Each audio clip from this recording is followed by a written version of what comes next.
ਅੱਜ ਦੀ ਇਸ ਗੁਰਮਤਿ ਕਲਾਸ ਵਿੱਚ ਸ਼ਾਮਲ ਹੋਣ ਵਾਲੇ ਸਾਰੇ ਗੁਰਮੁਖ ਪਿਆਰਿਆਂ ਨੂੰ ਜੀ ਆਇਆਂ। ਅੱਜ ਦੀ ਇਹ ਕਲਾਸ ਸਵਾਲ ਜਵਾਬ ਦੀ ਕਲਾਸ ਹੈ। ਹਰ ਸੋਮਵਾਰ ਨੂੰ ਆਪ ਜੀ ਵੱਲੋਂ ਭੇਜੇ ਹੋਏ ਸਵਾਲਾਂ ਦੇ ਉੱਤਰ ਦਿੱਤੇ ਜਾਂਦੇ ਹਨ ਪੈਨਲ ਮੈਂਬਰਾਂ ਵੱਲੋਂ। ਸਵਾਲ ਵੱਖ-ਵੱਖ ਵਿਸ਼ਿਆਂ ਦੇ ਨਾਲ ਸੰਬੰਧਿਤ ਹੁੰਦੇ ਹਨ, ਜਿਨ੍ਹਾਂ ਬਾਰੇ ਕੋਸ਼ਿਸ਼ ਕਰੀਦੀ ਹੈ ਗੁਰਮਤਿ ਸਿਧਾਂਤਾਂ ਦੀ ਜਾਣਕਾਰੀ ਲੈ ਕੇ ਉਹਦੇ ਠੀਕ ਜਵਾਬ ਜਿਹੜੇ ਆਪ ਜੀ ਤੱਕ ਪਹੁੰਚਾਏ ਜਾਣ। ਜਵਾਬ ਦਾ ਮੁੱਖ ਸਰੋਤ ਸਾਡਾ ਸ੍ਰੀ ਗੁਰੂ ਗ੍ਰੰਥ ਸਾਹਿਬ ਜੀ ਦੀ ਬਾਣੀ ਔਰ ਸਿੱਖ ਰਹਿਤ ਮਰਿਆਦਾ ਮੁੱਖ ਸਰੋਤ ਹਨ। ਉਸ ਤੋਂ ਇਲਾਵਾ ਇਹਨਾਂ ਨੂੰ ਸਮਰਪਿਤ ਜਿਹੜੀਆਂ ਹੋਰ ਪੁਸਤਕਾਂ ਹਨ, ਜਿਹੜੀਆਂ ਸਿੱਖ ਰਹਿਤ ਮਰਿਆਦਾ ਜਾਂ ਜਿਨ੍ਹਾਂ ਨੂੰ ਅਸੀਂ ਪ੍ਰੋਫੈਸਰ ਸਾਹਿਬ ਸਿੰਘ ਜੀ ਦਾ ਗੁਰੂ ਗ੍ਰੰਥ ਸਾਹਿਬ ਦਰਪਣ, ਜਿੱਥੇ ਗੁਰਬਾਣੀ ਦੇ ਅਰਥ ਬੋਧ ਅਸੀਂ ਦੇਖਦੇ ਹਾਂ ਔਰ ਜਿਨ੍ਹਾਂ ਤੋਂ ਸੇਧ ਵੀ ਅਸੀਂ ਲੈਂਦੇ ਹਾਂ, ਉਹਨਾਂ ਤੋਂ ਵੀ ਅਸੀਂ ਇਹ ਕੋਸ਼ਿਸ਼ ਕਰਕੇ ਇਹ ਜਵਾਬ ਲੱਭੀਦੇ ਹਨ। ਅੱਜ ਦੇ ਇਸ ਸਵਾਲ ਜਵਾਬ ਦਾ ਜੋ ਸਿਲਸਿਲਾ ਹੈ ਉਹ ਸਰ ਰਾਜਾ ਸਿੰਘ ਜੀ ਭਾਈ ਸਾਹਿਬ ਜੀ ਉਹ ਪੈਨਲ ਦੀ ਇਸ ਸਵਾਲ ਜਵਾਬ ਦੇ ਸੈਸ਼ਨ ਨੂੰ ਚਲਾਉਂਦੇ ਹਨ ਤੇ ਮੈਂ ਉਹਨਾਂ ਨੂੰ ਬੇਨਤੀ ਕਰ ਰਿਹਾ ਹਾਂ ਇਸ ਸਵਾਲ ਜਵਾਬ ਦੇ ਸੈਸ਼ਨ ਨੂੰ ਸ਼ੁਰੂ ਕੀਤਾ ਜਾਵੇ। ਸਰ ਰਾਜਾ ਸਿੰਘ ਜੀ, ਵਾਹਿਗੁਰੂ ਜੀ ਕਾ ਖਾਲਸਾ, ਵਾਹਿਗੁਰੂ ਜੀ ਕੀ ਫਤਿਹ। ਇੱਕ ਓੰਕਾਰ ਸਤਿਨਾਮ ਕਰਤਾ ਪੁਰਖ ਨਿਰਭਉ ਨਿਰਵੈਰ ਅਕਾਲ ਮੂਰਤ ਅਜੂਨੀ ਸੈਭੰ ਗੁਰ ਪ੍ਰਸਾਦ। ਵਾਹਿਗੁਰੂ ਵਾਹਿਗੁਰੂ ਵਾਹਿਗੁਰੂ ਵਾਹਿਗੁਰੂ ਵਾਹਿਗੁਰੂ ਵਾਹਿਗੁਰੂ। ਵਾਹਿਗੁਰੂ ਜੀ ਕਾ ਖਾਲਸਾ, ਵਾਹਿਗੁਰੂ ਜੀ ਕੀ ਫਤਿਹ। ਤੋ ਅੱਜ ਦੇ ਇਸ ਸੈਸ਼ਨ ਵਿੱਚ ਸਾਰੀ ਸੰਗਤ ਦਾ ਸਵਾਗਤ ਹੈ ਜੀ। ਤੋ ਅੱਜ ਦਾ ਜਿਸ ਤਰ੍ਹਾਂ ਵੀਰ ਜੀ ਨੇ ਦੱਸਿਆ ਔਰ ਆਪਾਂ ਸਭ ਨੂੰ ਪਤਾ, ਸੋਮਵਾਰ ਆਪਾਂ ਨੂੰ ਆਏ ਜੋ ਸਵਾਲ ਨੇ ਉਹਨਾਂ ਦਾ ਸੈਸ਼ਨ ਚੱਲਦਾ। ਤੋ ਸਭ ਤੋਂ ਪਹਿਲਾਂ ਮੈਂ ਬੇਨਤੀ ਕਰਾਂਗਾ ਪੈਨਲ ਮੈਂਬਰਸ ਨੂੰ ਕਿ ਉਹ ਸੰਗਤ ਨਾਲ ਫਤਿਹ ਸਾਂਝੀ ਕਰਨਗੇ। ਸਰ ਮਹਿੰਦਰਪਾਲ ਸਿੰਘ MP ਸਿੰਘ ਜੀ ਦਿੱਲੀ ਤੋਂ। ਵਾਹਿਗੁਰੂ ਜੀ ਕਾ ਖਾਲਸਾ, ਵਾਹਿਗੁਰੂ ਜੀ ਕੀ ਫਤਿਹ। ਸਰ ਤੇਜਿੰਦਰ ਸਿੰਘ ਜੀ ਆਸਟ੍ਰੇਲੀਆ ਤੋਂ।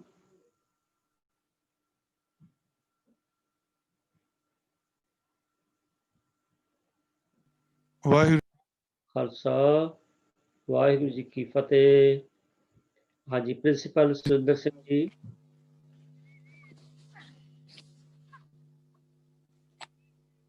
ਪ੍ਰਿੰਸੀਪਲ ਸੁਰਿੰਦਰ ਸਿੰਘ ਜੀ।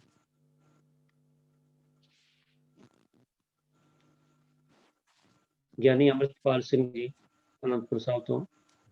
ਵਾਹਿਗੁਰੂ ਜੀ ਕਾ ਖਾਲਸਾ ਜੀ, ਵਾਹਿਗੁਰੂ ਜੀ ਕੀ ਫਤਿਹ। ਵਾਹਿਗੁਰੂ ਜੀ ਕੀ ਫਤਿਹ। ਹਾਂਜੀ, ਪ੍ਰਿੰਸੀਪਲ ਸਾਹਿਬ ਸੁਰਿੰਦਰ ਸਿੰਘ ਜੀ। ਵਾਹਿਗੁਰੂ ਜੀ ਕਾ ਖਾਲਸਾ ਜੀ, ਵਾਹਿਗੁਰੂ ਜੀ ਕੀ ਫਤਿਹ। ਵਾਹਿਗੁਰੂ ਜੀ ਕੀ ਫਤਿਹ।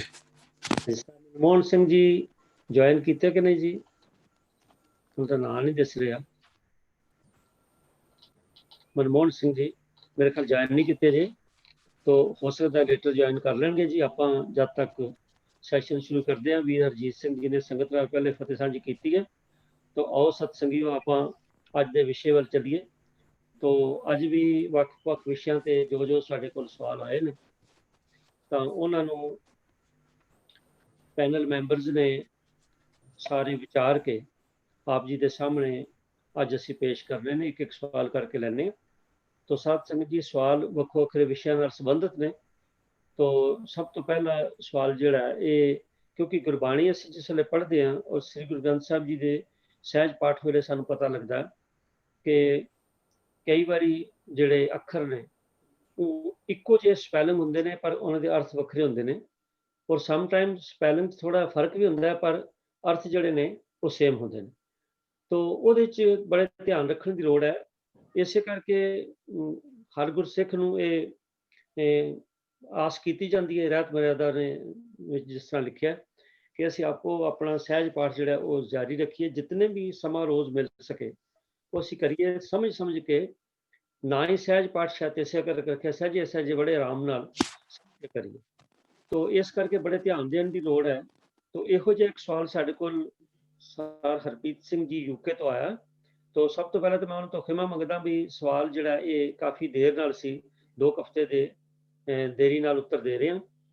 ਤੋ ਇਹ ਸਵਾਲ ਹੈ ਐੜਾ ਨੰਨਾ ਦੱਦੇ ਦੇ ਥੱਲੇ ਅੰਕੜ ਹੈ, ਔਰ ਦੂਜਾ ਇਹਦਾ ਸਰੂਪ ਆਉਂਦਾ ਐੜਾ ਨੰਨਾ ਉੱਤੇ ਟਿੱਪੀ ਤੇ ਥੱਲੇ ਦੱਦੇ ਦੇ ਅੰਕੜ।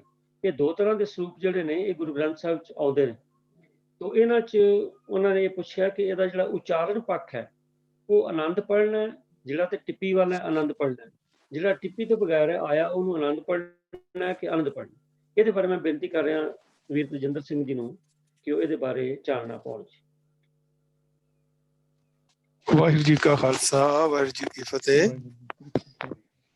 ਜਿਵੇਂ ਵੀ ਰਾਜਾ ਸਿੰਘ ਜੀ ਨੇ ਆਪ ਜੀ ਨੂੰ ਦੱਸਿਆ ਹੀ ਹੈ ਕਿ ਗੁਰਬਾਣੀ ਦੇ ਵਿੱਚ ਜਦੋਂ ਅਸੀਂ ਸਹਿਜ ਪਾਠ ਕਰਦੇ ਹਾਂ ਤੇ ਸਾਨੂੰ ਕਈ ਵਾਰੀ ਐਸੇ ਅੱਖਰ ਜਿਹੜੇ ਹਨ ਸਾਡੇ ਨਿਗਾਹ ਵਿੱਚ ਆਉਂਦੇ ਹਨ ਜਿਨ੍ਹਾਂ ਦੇ ਸਪੈਲਿੰਗ ਥੋੜੇ ਜਿਹੜੇ ਹਨ ਉਹ ਅਲੱਗ ਜਿਹੇ ਹੁੰਦੇ ਹਨ।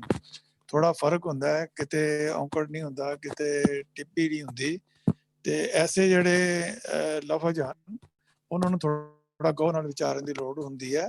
ਔਰ ਯੂਕੇ ਤੋਂ ਵੀਰ ਜੀ ਨੇ ਵੀ ਇਹ ਸਵਾਲ ਪੁੱਛਿਆ। ਤੋ ਆਨੰਦ ਸਾਹਿਬ ਦੇ ਵਿੱਚ ਜਦੋਂ ਅਸੀਂ ਆਨੰਦ ਪਿਆ ਮੇਰੀ ਮਾਏ ਆਨੰਦ ਸਾਹਿਬ ਦਾ ਆਰੰਭ ਵੀ ਕਰਦੇ ਹਾਂ ਤਾਂ ਉਦੋਂ ਨੰਨੇ ਦੇ ਉੱਤੇ ਟਿੱਪੀ ਹੈ ਔਰ ਦੱਦੇ ਥੱਲੇ ਔਂਕੜ ਹੈ। ਤੋ ਜਦੋਂ ਅਸੀਂ ਉਹਨੂੰ 40ਵੀਂ ਪੌੜੀ ਦੇ ਵਿੱਚ ਜਾ ਕਰਕੇ ਜਦੋਂ ਅਸੀਂ ਕਹਿੰਦੇ ਹਾਂ ਆਨੰਦ ਪਿਆ ਮੇਰੀ ਮਾਏ ਆਨੰਦ ਸੁਣੋ ਵਡਭਾਗਿਓ ਸਗਲ ਮਨੋਰਥ ਪੂਰੇ ਪਾਰ ਬ੍ਰਹਮ ਪਰਪਾਇਆ ਉਤਰੇ ਸਗਲ ਵਿਸੂਰੇ ਦੁਖ ਰੋਗ ਸੰਤਾਪ ਉਤਰੇ ਸੁਣੀ ਸੱਚੀ ਬਾਣੀ ਸੰਤ ਸਾਜਨ ਪਏ ਸਰਸੇ ਪੂਰੇ ਗੁਰ ਤੇ ਜਾਣੀ ਸੁਨਤੇ ਪੁਨੀਤ ਕਹਤੇ ਪਏ ਸਤਗੁਰ ਰਹਿਬਰ ਪੂਰੇ ਬਿਨਵੰਤ ਨਾਨਕ ਗੁਰੂ ਚਰਨ ਲਾਗੇ ਬਾਜੇ ਅਣਹਦ ਧੂਰੇ। ਤੇ ਜਿਸ ਵੇਲੇ ਅਸੀਂ ਅਖੀਰ ਦੀ 40ਵੀਂ ਪੌੜੀ ਦੇ ਵਿੱਚ ਜਾਂਦੇ ਹਾਂ ਤਾਂ ਉਹਦੇ ਵਿੱਚ ਹੈਗਾ ਅਨੰਦ ਸੁਨੋ ਵਡਭਾਗਿਓ। ਅਨੰਦ ਨੰਨਾ ਤੇ ਐੜਾ ਨੰਨਾ ਟਿੱਪੀ ਉੱਪਰ ਨਹੀਂ ਹੈ ਔਰ ਦੱਦਾ ਹੈ ਔਰ ਥੱਲੇ ਔਂਕੜ ਹੈ। ਤੋ ਇਸ ਦੇ ਬਾਰੇ ਜਿਹੜੀ ਹੈ ਹੋਰ ਵੀ ਜਿਹੜੇ ਗੁਰਬਾਣੀ ਦੇ ਵਿੱਚ ਜਿਹੜੇ ਅੱਖਰ ਆਏ ਹਨ ਉਹ ਵੀ ਆਪ ਜੀ ਦੇ ਸਾਹਮਣੇ ਮੈਂ ਰੱਖਦਾ ਕਿ ਐੜਾ ਨੰਨਾ ਦੱਦੇ ਨੂੰ ਔਂਕੜ ਹੈ ਔਰ ਆਨੰਦ ਕਰੈ ਸਾਸ ਸਮਾਰੇ ਆਸਾ ਮਹਿਲਾ ਪੰਜਵਾਂ ਵਿੱਚ ਵੀ ਇਸ ਤਰ੍ਹਾਂ ਆਇਆ। ਔਰ ਫਿਰ ਆਨੰਦ ਹੈ ਐੜਾ ਨੰਨਾ ਟਿੱਪੀ ਤੇ ਦੱਦਾ ਮੁਕਤਾ ਹੈ, ਉਹ ਵੀ ਜਿਹੜਾ ਹੈ ਮਿਟਿਆ ਰੋਗ ਮਹਾ ਆਨੰਦ ਥੀਆ ਆਸਾ ਮਹਿਲਾ ਪੰਜਵਾਂ ਦੇ ਵਿੱਚ ਇਸ ਤਰ੍ਹਾਂ ਜਿਹੜਾ ਹੈ ਉਹ ਲਿਖਿਆ ਹੋਇਆ ਹੈ। ਫਿਰ ਅੱਖਰ ਹੈ ਐੜਾ ਨੰਨਾ ਦੱਦਾ, ਬਿਲਕੁਲ ਤਿੰਨੋਂ ਹੀ ਅੱਖਰ ਜਿਹੜੇ ਹਨ ਮੁਕਤੇ ਹਨ। ਆਨੰਦ ਸੂਖ ਮੰਗਲ ਬਣੇ ਬਿਲਾਵਲ ਮਹਿਲਾ ਪੰਜਵਾਂ ਦੇ ਵਿੱਚ ਇਸ ਤਰ੍ਹਾਂ ਅੰਕਿਤ ਹੈ। ਤੋ ਇਹ ਅਲੱਗ-ਅਲੱਗ ਜਿਹੜੇ ਹਨ ਵਿਦਵਾਨਾਂ ਦੇ ਜਿਹੜੀ ਰਾਏ ਕੰਸਲਟ ਕਰਨ ਤੋਂ ਬਾਅਦ ਇਸ ਤਰ੍ਹਾਂ ਬਣਦੀ ਹੈ ਕਿ ਜਿਵੇਂ ਜਗਤਾਰ ਸਿੰਘ ਜੀ ਜਾਚਕ ਜਿਹੜੇ ਇੰਟਰਨੈਸ਼ਨਲ ਪ੍ਰਚਾਰਕ ਹਨ ਔਰ ਬੜੇ ਗੁਰੂ ਗ੍ਰੰਥ ਸਾਹਿਬ ਦੇ ਖੋਜੀ ਹਨ, ਉਹਨਾਂ ਨਾਲ ਵੀ ਇਸ ਬਾਰੇ ਵਿਚਾਰ ਕੀਤੀ ਗਈ ਹੈ। ਸਰਦਾਰ ਚਮਕੌਰ ਸਿੰਘ ਜੀ ਬਰਾੜ ਜਿਹੜੇ ਹਨ ਉਹਨਾਂ ਨਾਲ ਵੀ ਇਸ ਬਾਰੇ ਵਿਚਾਰ ਕੀਤੀ ਗਈ ਹੈ। ਤਾਂ ਉਹਨਾਂ ਨੇ ਸਾਰਿਆਂ ਹੀ ਇਹ ਰਾਏ ਦਿੱਤੀ ਹੈ ਕਿ ਇਹਦਾ ਉਚਾਰਨ ਜਿਹੜਾ ਹੈ ਆਨੰਦ ਹੀ ਆਏਗਾ, ਆਨੰਦ ਨਹੀਂ ਆਏਗਾ, ਕਿਉਂਕਿ ਇਹਦਾ ਜਿਹੜੇ ਅਰਥ ਹਨ ਜਿਹੜੇ ਮੈਂ ਆਪ ਜੀ ਨੂੰ 3-4 ਲਫ਼ਜ਼ ਜਿਹੜੇ ਅਲੱਗ ਦੱਸੇ ਆਨੰਦ ਸਰੂਪ ਦੇ ਵਿੱਚ, ਉਹਨਾਂ ਸਾਰਿਆਂ ਦਾ ਵੀ ਜਿਹੜਾ ਆਖਰੀ ਅਰਥ ਹੈ ਉਹ ਆਤਮਿਕ ਆਨੰਦ ਹੈ, ਆਤਮਿਕ ਸੁੱਖ ਹੈ। ਤੋ ਇਸ ਕਰਕੇ ਜਦੋਂ ਅਸੀਂ ਇਸ ਨੂੰ ਪਾਠ ਨੂੰ ਪੜ੍ਹਨਾ ਹੈ ਤਾਂ ਉਥੋਂ ਆਨੰਦ ਸੁਣੋ ਵਡਭਾਗਿਓ ਕਰਕੇ ਪੜ੍ਹਨਾ ਹੈ। ਤੋ ਇਹ ਅਲੱਗ ਤਰੀਕੇ ਨਾਲ ਇਸ ਨੂੰ ਆਪਾਂ ਆਨੰਦ ਕਰਕੇ ਨਹੀਂ ਬੋਲਣਾ, ਆਨੰਦ ਹੀ ਉਚਾਰਨ ਕਰਨਾ ਹੈ। ਔਰ ਪੁਰਾਤਨ ਬੀੜਾਂ ਦੇ ਵਿੱਚ ਆਨੰਦ ਸਾਹਿਬ ਦੀ ਜਿਹੜੀ ਇਹ ਤੁਕ ਹੈ ਇਹ ਟਿੱਪੀ ਨਾਲ ਵੀ ਆਈ ਹੈ, ਆਨੰਦ ਵੀ ਆਈ ਹੈ। ਤੋ ਆਸ ਹੈ ਜਿਹੜੇ ਵੀਰ ਜੀ ਨੇ ਇਹ ਸਵਾਲ ਪੁੱਛਿਆ ਹੈ ਉਹਨਾਂ ਨੂੰ ਇਸ ਦੀ ਤਸੱਲੀ ਹੋ ਗਈ ਹੋਵੇਗੀ। ਔਰ ਅਗਰ ਕੁਝ ਹੋਰ ਸਵਾਲ ਵੀ ਪੁੱਛਣਾ ਚਾਹਣ ਤਾਂ ਪੁੱਛ ਸਕਦੇ ਹਨ। ਵਾਹਿਗੁਰੂ ਜੀ ਕਾ ਖਾਲਸਾ, ਵਾਹਿਗੁਰੂ ਜੀ ਕੀ ਫਤਿਹ। ਧੰਨਵਾਦ ਵੀਰ ਜੀ। ਸਾਧ ਸੰਗਤ ਜੀ, ਗੱਲ ਇਹ ਆ ਵੀ ਯੂਨੀਫਾਰਮਿਟੀ ਹੋਣੀ ਚਾਹੀਦੀ, ਸਾਨੂੰ ਪਤਾ ਹੋਵੇ, ਕਿਉਂਕਿ ਰਹਿਤ ਮਰਿਆਦਾ ਦਾ ਮਤਲਬ ਵੀ ਇਹ ਹੈ ਕਿ ਸਾਰੀ ਸਿੱਖ ਕੌਮ ਵਿੱਚ ਯੂਨੀਫਾਰਮਿਟੀ ਹੋਵੇ ਸਾਡੇ ਪਾਠ ਕਰਨ ਦੇ ਤਰੀਕੇ ਬਾਰੇ, ਅਰਦਾਸ ਕਰਨ ਦੇ ਤਰੀਕੇ ਬਾਰੇ। ਤੇ ਇਸੇ ਤਰ੍ਹਾਂ ਜਿਹੜਾ ਉਚਾਰਨ ਹੈ ਬਹੁਤ ਵਧੀਆ ਗੱਲ ਹੋਵੇ ਜੇ ਸਾਰੀ ਕੌਮ ਵਿੱਚ ਯੂਨੀਫਾਰਮਿਟੀ ਹੋਵੇ। ਪਰ ਹੁੰਦਾ ਇਸ ਤਰ੍ਹਾਂ ਕਿ ਜਿਵੇਂ ਹੁਣ ਆਪਾਂ ਆਨੰਦ ਤੇ ਆਨੰਦ ਦੀ ਗੱਲ ਸੁਣੀ ਹੈ ਵੀਰ ਜੀ ਕੋਲੋਂ, ਪਰ ਜਿਸ ਵੇਲੇ ਚੈਨਲ 'ਤੇ ਪਾਠ ਆਉਂਦਾ ਹੈ ਜਾਂ ਕੀਰਤਨ ਆਉਂਦਾ ਹੈ ਉੱਥੇ ਜਿਸ ਵੇਲੇ ਆਨੰਦ ਪੜ੍ਹਿਆ ਜਾਂਦਾ ਹੈ ਤੇ ਉਹ ਫਿਰ ਥੋੜਾ ਜਿਹਾ ਸੰਗਤਾਂ ਵਿੱਚ ਕਨਫਿਊਜ਼ਨ ਆਉਣਾ ਲਾਜ਼ਮੀ ਹੈ। ਪਰ ਅਸੀਂ ਸੋਚ ਕੇ ਸਮਝ ਕੇ ਪੜ੍ਹਨਾ ਹੈ। ਕਈ ਅੱਖਰ ਨੇ ਮੈਂ ਹੁਣੇ ਬੇਨਤੀ ਕੀਤੀ ਸੀ ਵੀ ਹੈ ਸੇਮ ਨੇ ਪਰ ਅਰਥ ਵੱਖਰੇ ਨੇ। ਜਿਵੇਂ ਇਹ ਅਨੰਤ ਤੇ ਆਨੰਦ ਅੱਖਰ ਥੋੜੇ ਦੇਖਣ ਨੂੰ ਵੱਖਰੇ ਲੱਗਦੇ ਨੇ, ਟਿੱਪੀ ਦਾ ਫਰਕ ਹੈ, ਪਰ ਅਰਥ ਸੇਮ। ਇਸੇ ਤਰ੍ਹਾਂ ਸੱਸੇ ਨੂੰ ਕਰਨਾ ਈੜੀ ਨੂੰ ਪਿਆਰੀ ਸਾਈ, ਸਾਰੀ ਘੜੀ ਸੁਲੱਖਣੀ। ਉੱਥੇ ਸਾਈ ਪੜ੍ਹਨ ਆਪਾਂ ਪੜ੍ਹਦੇ ਹਾਂ, ਭਾਵ ਉਹੀ ਘੜੀ ਜਿਹੜੀ ਹੈ ਉਹ ਚੰਗੀ ਹੈ। ਤੇ ਤੁਮ ਕਰੋ ਦਿਆ ਮੇਰੇ ਸਾਈਂ, ਸਪੈਲਿੰਗ ਸੇਮ ਨੇ, ਸੱਸੇ ਨੂੰ ਕਰਨਾ ਈੜੀ ਨੂੰ ਪਿਆਰੀ। ਉੱਥੇ ਸਾਈਂ ਪੜਾਂਗੇ ਤਾਂ ਹੀ ਉਹਦੇ ਅਰਥ ਨਿਕਲਣਗੇ ਮਾਲਕ ਵਾਹਿਗੁਰੂ। ਤਾਂ ਇਹ ਅਸੀਂ ਜਿਹੜਾ ਵਾਹਿਗੁਰੂ ਜੀ ਨੇ ਸਾਨੂੰ ਵਿਵੇਕ ਬੁੱਧੀ ਦਿੱਤੀ ਹੈ ਪਾਠ ਸਮਝ ਕੇ ਕਰਨ ਦੀ, ਤੇ ਉਸ ਵੇਲੇ ਸਾਨੂੰ ਅਰਥਾਂ ਦਾ ਸਾਹਮਣੇ ਬੋਧ ਹੋਣਾ ਚਾਹੀਦਾ। ਪਿੱਛੇ ਜੇ ਗਿਆਨੀ ਅੰਮ੍ਰਿਤਪਾਲ ਸਿੰਘ ਜੀ ਨੂੰ ਦੱਸਿਆ ਸੀ ਵੀ ਜਿੰਨਾ ਚਿਰ ਅਰਥਾਂ ਦਾ ਬੋਧ ਨਹੀਂ ਹੈ ਤੇ ਉਚਾਰਨ ਠੀਕ ਨਹੀਂ ਹੋਏਗਾ। ਉਚਾਰਨ ਦੇ ਅਰਥ ਬੋਧ ਜਿਹੜੇ ਜੇ ਸਾਨੂੰ ਪਹਿਲੇ ਆਉਂਦੇ ਹੋਣਗੇ, ਪਤਾ ਹੋਏਗਾ, ਆਈਡੀਆ ਹੋਏਗਾ, ਤਾਂ ਸਾਨੂੰ ਉਚਾਰਨ ਵਿੱਚ ਸਹਾਇਤਾ ਜਿਹੜੀ ਮਿਲੇਗੀ। ਇਸੇ ਤਰ੍ਹਾਂ ਸਹੀ ਉਚਾਰਨ ਜਿਹੜਾ ਉਹ ਸਹੀ ਅਰਥ ਸਮਝਣ ਵਿੱਚ ਵੀ ਸਾਨੂੰ ਸਹਾਇਤਾ ਕਰਦਾ ਹੈ। ਤਾਂ ਧੰਨਵਾਦ ਵੀਰ ਜੀ ਆਪ ਜੀ ਦਾ। ਤਾਂ ਆਓ ਆਪਾਂ ਅਗਲੇ ਸ਼ਬਦ ਵੱਲ ਚੱਲਦੇ ਹਾਂ। तो उस तो पहले मैं एक बेनती करनी चाहना भी कई बार ऐसा भी होंगे साथ संगत जी, क्योंकि वीर हरजीत जी जिस तरह गायब गाय दसते हैं भी जितने उत्तर दिते जाते हैं ये पैनल मैंबर्स वाहिगुरू वालों बख्शी सूझ या जो कुछ साढ़े कोल अवेलेबल मटीरियल्स होंगे ने उन्होंने तो असीं कंसल्ट करके एक राय बना के आप जी के सामने लाने हैं। पर ये फाइनल नहीं है, फिर भी साढ़े कोल बड़ियां गलतियां हो सकदियां ने, क्योंकि बाणी समुंदर है। तो बड़े बड़े होर विद्वान ने, संगत विच भी बड़े विचारवान बैठे ने। तो जेकर किसी ने कोई ਉਹਦੇ ਵਿੱਚ ਕੋਈ ਸੁਧਾਈ ਕਰਨੀ ਹੋਵੇ ਤਾਂ ਉਹਦੇ ਲਈ ਸਾਡੀ ਬੇਨਤੀ ਹੈ ਵੀ ਗਰੁੱਪ ਚੈਟ ਤੇ ਪਾ ਦਿੱਤਾ ਜਾਏ, ਕਿਉਂਕਿ ਸਮਾਂ ਬੜਾ ਸੀਮਤ ਹੁੰਦਾ ਹੈ ਤੇ ਸਵਾਲ ਜਿਹੜੇ ਨੇ ਉਹ ਪੂਰੇ ਕਰਨੇ ਹੁੰਦੇ ਨੇ। ਤਾਂ ਜੇਕਰ ਕਿਸੇ ਵੀ ਜਿਹੜੇ ਹੁਣ ਸਵਾਲ ਚੱਲਣੇ ਨੇ, ਅੱਗੋਂ ਵੀ ਚੱਲਣੇ ਨੇ, ਜਾਂ ਇਹ ਵੀ ਜਿਹੜਾ ਹੋਇਆ, ਕਿਸੇ ਹੋਰ ਵੀਰ ਭੈਣ ਕੋਲ ਕੋਈ ਸੁਝਾਅ ਹੋਵੇ ਜਾਂ ਇਹਦੇ 'ਚ ਕੋਈ ਕਰੈਕਸ਼ਨ ਕਰਨੀ ਹੋਵੇ ਤੇ ਕਿਰਪਾ ਕਰਕੇ ਗਰੁੱਪ ਚੈਟ ਤੇ ਪਾ ਦੇਵੇ। ਗਰੁੱਪ ਚੈਟ ਤੇ ਆਏ ਸਾਰੇ ਤੁਹਾਡੇ ਵਿਚਾਰ ਅਸੀਂ ਨੋਟ ਕਰ ਲੈਂਦੇ ਹਾਂ ਔਰ ਉਹਨਾਂ ਨੂੰ ਫਿਰ ਪ੍ਰੋਪਰ ਸਮੇਂ ਤੇ ਅਸੀਂ ਉਹਦਾ ਉੱਤਰ ਦਿੰਦੇ। ਧੰਨਵਾਦ ਜੀ। ਆਪਾਂ ਅਗਲੇ ਸਵਾਲ ਵੱਲ ਚੱਲਦੇ ਹਾਂ। ਤਾਂ ਅਗਲਾ ਸਵਾਲ ਜਿਹੜਾ ਹੈ ਇਹ ਸਿੱਖ ਇਤਿਹਾਸ ਨਾਲ ਸੰਬੰਧਿਤ, ਸਾਹਿਬ ਮਨਮੋਹਨ ਸਿੰਘ ਜੀ ਆ ਗਏ ਨੇ। ਤਾਂ ਇਹ ਸਿੱਖ ਇਤਿਹਾਸ ਨਾਲ ਸੰਬੰਧਿਤ ਹੈ ਭਾਈ ਤਾਰੂ ਸਿੰਘ ਜੀ ਦੀ ਸ਼ਹੀਦੀ ਨਾਲ।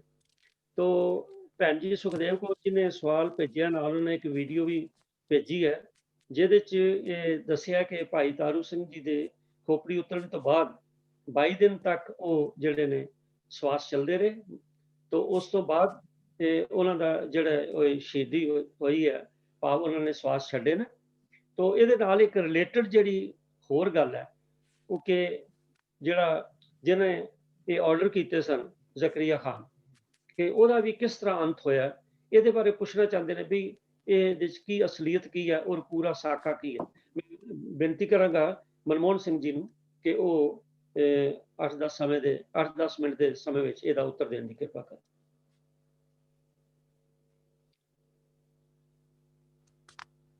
ਹਾਂਜੀ ਮਨਮੋਹਨ ਸਿੰਘ ਜੀ।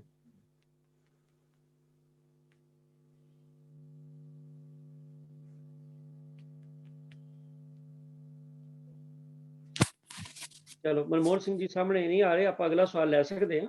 ਵੈਸੇ ਉਹਨਾਂ ਦਾ ਆਡੀਓ ਵੀ ਕਨੈਕਟ ਨਹੀਂ ਹੋਇਆ ਲੱਗਦਾ। ਅੱਛਾ ਜੀ, ਚਲੋ ਆਪਾਂ ਅਗਲੇ ਸਵਾਲ ਤੇ ਚੱਲਦੇ ਹਾਂ ਜੀ। ਇਨ ਦੀ ਮੀਨ ਟਾਈਮ ਸਾਹਿਬ ਪ੍ਰਦੀਪ ਸਿੰਘ ਜੀ US ਤੋਂ, ਪ੍ਰਦੀਪ ਅਨੇਜਾ ਦਾ ਆਈਫੋਨ ਇੱਕ ਆਇਆ ਕਿ ਉਹਨਾਂ ਕੋਲ ਕਮੈਂਟ ਹੈ। ਮੈਨੂੰ ਬੇਨਤੀ ਕਰਾਂਗਾ ਵੀ ਕਮੈਂਟ ਜਾਂ ਤਾਂ ਲਿਖ ਕੇ ਗਰੁੱਪ ਤੇ ਪਾ ਦੇਣਗੇ ਜਾਂ ਫਿਰ ਖਿਮਾ ਕਰਨਾ, ਜਾਂ ਤਾਂ ਲਿਖ ਕੇ ਸਾਡੇ ਕਿਸੇ ਪੈਨਲ ਮੈਂਬਰ ਨੂੰ ਭੇਜ ਦੇਣਗੇ, ਜਾਂ ਇਸੇ ਜਿਹੜਾ ਉਹਨਾਂ ਦਾ ਕਮੈਂਟ ਹੈ ਨਾ ਉਹ ਡਿਟੇਲ ਇੱਥੇ ਪਾ ਦਿਓ ਤਾਂ ਜੇ ਅਸੀਂ ਉਹਨੂੰ ਨੋਟ ਕਰ ਸਕੀਏ। ਧੰਨਵਾਦ ਜੀ। ਤੋ ਮੋਹਨ ਸਿੰਘ ਜੀ ਲੱਗਦਾ ਵੀ ਜੇ ਕਨੈਕਟ ਨਹੀਂ ਹੋਏ ਤੇ ਮੈਂ ਅਗਲੇ ਸਵਾਲ ਵੱਲ ਚੱਲਦਾ। ਅਗਲਾ ਸਵਾਲ ਜਿਹੜਾ ਹੈ ਇਹ ਸਾਧ ਸੰਗਤ ਸਾਡੇ ਕਈ ਐਸੀਆਂ ਮਤਲਬ ਵੀ ਕਥਾ ਕਹਾਣੀਆਂ ਚੱਲ ਜਾਂਦੀਆਂ ਨੇ ਜਿਹੜੀਆਂ ਕਈ ਵਾਰੀ ਗੁਰਮਤ ਨਾਲ ਮੇਲ ਨਹੀਂ ਖਾਂਦੀਆਂ, ਔਰ ਖਾਸ ਕਰਕੇ ਜਿਸ ਵੇਲੇ ਜਿਹੜੇ ਸਾਡੇ ਗੁਰਧਾਮ ਨੇ ਮਹੰਤਾਂ ਦੇ ਕਬਜ਼ੇ 'ਚ ਰਹੇ ਨੇ ਤਾਂ ਕਈ ਤਰ੍ਹਾਂ ਦੇ ਕਰਮਕਾਂਡ ਔਰ ਕਈ ਤਰ੍ਹਾਂ ਦੀਆਂ ਕਹਾਣੀਆਂ ਜਿਹੜੀਆਂ ਨੇ ਉਹ ਗੁਰਦੁਆਰਿਆਂ ਦੇ ਨਾਲ ਜਾਂ ਕਿਸੇ ਚੀਜ਼ ਦੇ ਨਾਲ ਲਾ ਕੇ ਪ੍ਰਚਲਿਤ ਕਰ ਦਿੱਤੀਆਂ ਗਈਆਂ। ਤਾਂ ਇੱਕ ਸਵਾਲ ਸਾਡੇ ਕੋਲ ਆਇਆ, ਸਵਾਲ ਹੈ ਸਾਹਿਬ ਅਵਤਾਰ ਸਿੰਘ ਜੀ ਵੱਲੋਂ ਕਿ ਗੁਰਬਾਣੀ ਦੇ ਵਿੱਚ ਥਾਂ ਪਰ ਥਾਂ ਗੁਰਬਾਣੀ ਜਿਹੜੀ ਹੈ ਉਹ ਸਾਡੇ ਦੁੱਖਾਂ ਦਾ ਖੰਡਨ ਭਾਵ ਦੁੱਖ ਭੰਜਨ ਕਰਦੀ ਹੈ, ਪਰ ਜਿਹੜੀ ਦੁੱਖ ਭੰਜਨੀ ਬੇਰੀ ਹੈ ਜਿਹੜੀ ਕਿ ਆਪਾਂ ਦਰਬਾਰ ਸਾਹਿਬ ਜਿਹੜਾ ਆਪਾਂ ਜਾਂਦੇ ਹਾਂ ਤਾਂ ਉੱਥੇ ਦੁੱਖ ਭੰਜਨੀ ਬੇਰੀ ਦੀ ਗੱਲ ਜਿਹੜੀ ਚੱਲਦੀ ਹੈ ਵੀ ਆਇਆ ਦੁੱਖ ਭੰਜਨੀ ਬੇਰੀ, ਕਿਉਂਕਿ ਗੁਰਬਾਣੀ ਅਨੁਸਾਰ ਤਾਂ ਦੁੱਖਾਂ ਦਾ ਭਜਨ ਗੁਰਬਾਣੀ ਨੇ ਕਰਨਾ, ਅਕਾਲ ਪੁਰਖ ਵਾਹਿਗੁਰੂ ਦੀ ਬਖਸ਼ਿਸ਼ ਨਾਲ ਆਉਣਾ। ਤੇ ਇਹ ਕੀ ਮਤਲਬ ਹੈ ਵੀ ਇਹਦੇ ਬਾਰੇ ਕੀ ਸਾਰਾ ਇਹ ਡਿਟੇਲ ਮੈਂ ਬੇਨਤੀ ਕਰ ਰਿਹਾ ਪ੍ਰਿੰਸੀਪਲ ਸੁਰਿੰਦਰ ਸਿੰਘ ਜੀ ਨੇ ਉਹ ਦੱਸਣ ਦੀ ਕਿਰਪਾਲਤਾ ਕਰਨ। ਹਾਂਜੀ ਵੀਰ ਜੀ, ਆਵਾਜ਼ ਆਉਂਦੀ ਹੈ ਜੀ? ਹਾਂਜੀ ਹਾਂਜੀ ਹਾਂਜੀ। ਵਾਹਿਗੁਰੂ ਜੀ ਕਾ ਖਾਲਸਾ, ਵਾਹਿਗੁਰੂ ਜੀ ਕੀ ਫਤਿਹ। ਸਵਾਲ ਪਿਛਲੇ ਹਫਤੇ ਵੀ ਭੇਜਿਆ ਗਿਆ ਸੀ, ਪਰ ਟਾਈਮ ਨਾ ਹੋਣ ਕਰਕੇ ਮੈਂ ਰਿਕਾਰਡਿੰਗ ਕਰਕੇ ਭੇਜਿਆ ਸੀ। ਫਿਰ ਹੁਕਮ ਹੋਇਆ ਸੀ ਕਿ ਉਸ ਦਿਨ ਟਾਈਮ ਨਹੀਂ ਮਿਲਿਆ ਤੇ ਆਪ ਹੀ ਜਵਾਬ ਦੇਣ ਦਾ ਹੁਕਮ ਹੋਇਆ ਹੈ। ਇਹ ਗੱਲ ਬਿਲਕੁਲ ਸੱਚ ਹੈ ਕਿ ਗੁਰਬਾਣੀ ਦੇ ਅਨੁਸਾਰ ਪ੍ਰਮਾਤਮਾ ਦਾ ਨਾਮ ਹੀ ਦੁੱਖਾਂ ਦਾ ਨਾਸ਼ ਕਰਨ ਵਾਲਾ ਹੈ। ਗੁਰਬਾਣੀ ਫਰਮਾਨ ਵੀ ਹੈ, ਦੁਖ ਭੰਜਨ ਤੇਰਾ ਨਾਮ ਜੀ, ਦੁਖ ਭੰਜਨ ਤੇਰਾ ਨਾਮ, ਆਠ ਪੈਰ ਆਰਾਧਿਆ ਪੂਰਨ ਸਤਿਗੁਰ ਗਿਆਨ। ਧੰਨ ਗੁਰੂ ਅਰਜਨ ਦੇਵ ਜੀ ਮਹਾਰਾਜ ਇਹ ਬਖਸ਼ਿਸ਼ ਕਰਦੇ ਹਨ। ਇਸ ਤੋਂ ਇਲਾਵਾ ਤੀਜੇ ਪਾਤਸ਼ਾਹ ਨੇ ਵੀ ਸਤਿਗੁਰੂ ਨੂੰ ਸੁੱਖਾਂ ਦਾ ਸਾਗਰ ਆਖਿਆ। ਸਤਿਗੁਰ ਸੁਖ ਸਾਗਰ ਜਗ ਅੰਤਰ, ਹੋਰ ਥੈਂ ਸੁਖ ਨਾਹੀ। ਹਉਮੈ ਜਗਤ ਦੁਖ ਰੋਗ ਵਿਆਪਿਆ, ਮਰ ਜਾਨਮੈ ਰੋਵੈ ਤਾਹੀ। ਇਸ ਤਰ੍ਹਾਂ ਸ਼ਹੀਦਾਂ ਦੇ ਸਰਤਾਜ ਸਤਿਗੁਰੂ ਗੁਰੂ ਅਰਜਨ ਦੇਵ ਜੀ ਮਹਾਰਾਜ ਸੁਖ ਨਿਧਾਨ ਪ੍ਰਭ ਏਕ ਹੈ। ਅਬਨਾਸ਼ੀ ਸੁਣਿਆ ਜਲਥਲ ਮਈਲ ਪੂਰਿਆ, ਘਟ ਘਟ ਹਰ ਭਾਣਿਆ। ਜਾਂ ਮਨ ਤਨ ਅੰਤਰ ਚਰਨ ਧਿਆਇਆ, ਹਰ ਸੁਖ ਨਿਧਾਨ ਨਾਨਕ ਦਾਸ ਪਾਇਆ। ਸੁੱਖਾਂ ਦੀ ਪ੍ਰਾਪਤੀ ਤੇ ਦੁੱਖਾਂ ਦਾ ਨਾਸ਼ ਕੇਵਲ ਤੇ ਕੇਵਲ ਪਰਮਾਤਮਾ ਦਾ ਨਾਮ ਹੀ ਕਰਨ ਦੇ ਸਮਰੱਥ ਹੈ, ਜਾਂ ਸਤਿਗੁਰੂ ਆਪ ਇਸ ਗੱਲ ਦੇ ਸਮਰੱਥ ਹੈ। ਪਰ ਹੈਰਾਨੀ ਹੁੰਦੀ ਹੈ ਵੀ ਸੈਂਕੜੇ ਗੁਰਬਾਣੀ ਦੇ ਪ੍ਰਮਾਣ ਹੋਣ ਦੇ ਬਾਵਜੂਦ ਵੀ ਸਾਡੇ ਕੇਂਦਰੀ ਅਸਥਾਨਾਂ ਦੇ ਵਿੱਚ ਦਰਖਤਾਂ ਦੀ ਪੂਜਾ ਜਾਂ ਇਸ ਤਰ੍ਹਾਂ ਦੀਆਂ ਹੋਰ ਚੀਜ਼ਾਂ ਦੀ ਪੂਜਾ ਚਾਲੂ ਹੋ ਗਈ। ਦੁੱਖ ਭੰਜਣੀ ਬਾਰੇ ਸਾਰੇ ਸਿੱਖ ਜਾਣਦੇ ਹਨ। ਸੱਚਖੰਡ ਸ੍ਰੀ ਦਰਬਾਰ ਸਾਹਿਬ ਦੇ ਅੰਦਰ ਹੈ, ਜਿਹਦੇ ਨਾਲ ਇੱਕ ਸਾਖੀ ਵੀ ਜੋੜੀ ਗਈ ਹੈ। ਤੇ ਕਈ ਵਾਰ ਐਸਾ ਹੁੰਦਾ ਕਿ ਸ੍ਰੀ ਗੁਰੂ ਗ੍ਰੰਥ ਸਾਹਿਬ ਜੀ ਦੀ ਸ਼ਰਨ ਜਾਣ ਤੋਂ ਪਹਿਲਾਂ ਸਾਡੀ ਸਾਰੀ ਸ਼ਰਧਾ ਦੁੱਖ ਭੰਜਣੀ ਬੇਰੀ ਨਾਲ ਹੀ ਜੁੜੀ ਹੁੰਦੀ ਹੈ, ਔਰ ਉੱਥੇ ਹੀ ਅਸੀਂ ਨਤਮਸਤਕ ਹੁੰਦੇ ਆ, ਉੱਥੇ ਹੀ ਕਈ ਕਿਸਮ ਦੇ ਇਸ਼ਨਾਨ ਆਦਿ ਦੀ ਗੱਲ ਚੱਲਦੀ ਹੈ। ਖੈਰ, ਸਾਡੇ ਕੇਂਦਰੀ ਸਥਾਨ ਨੇ, ਕੇਂਦਰੀ ਸਥਾਨਾਂ ਦੇ ਵਿੱਚ ਹਰ ਚੀਜ਼ ਗੁਰੂ ਚਰਨਾਂ ਨਾਲ ਪਵਿੱਤਰ ਹੋਈ, ਗੁਰੂ ਕਰ ਕਮਲਾਂ ਨਾਲ ਛੋਹ ਨਾਲ ਪ੍ਰਾਪਤ ਹੋਈ, ਪਵਿੱਤਰ ਹੋਈ ਹੈ। ਇਹਨਾਂ ਦੀ ਸੰਭਾਲ ਕਰਨੀ ਸਾਡਾ ਸਾਰਿਆਂ ਦਾ ਫਰਜ਼ ਹੈ।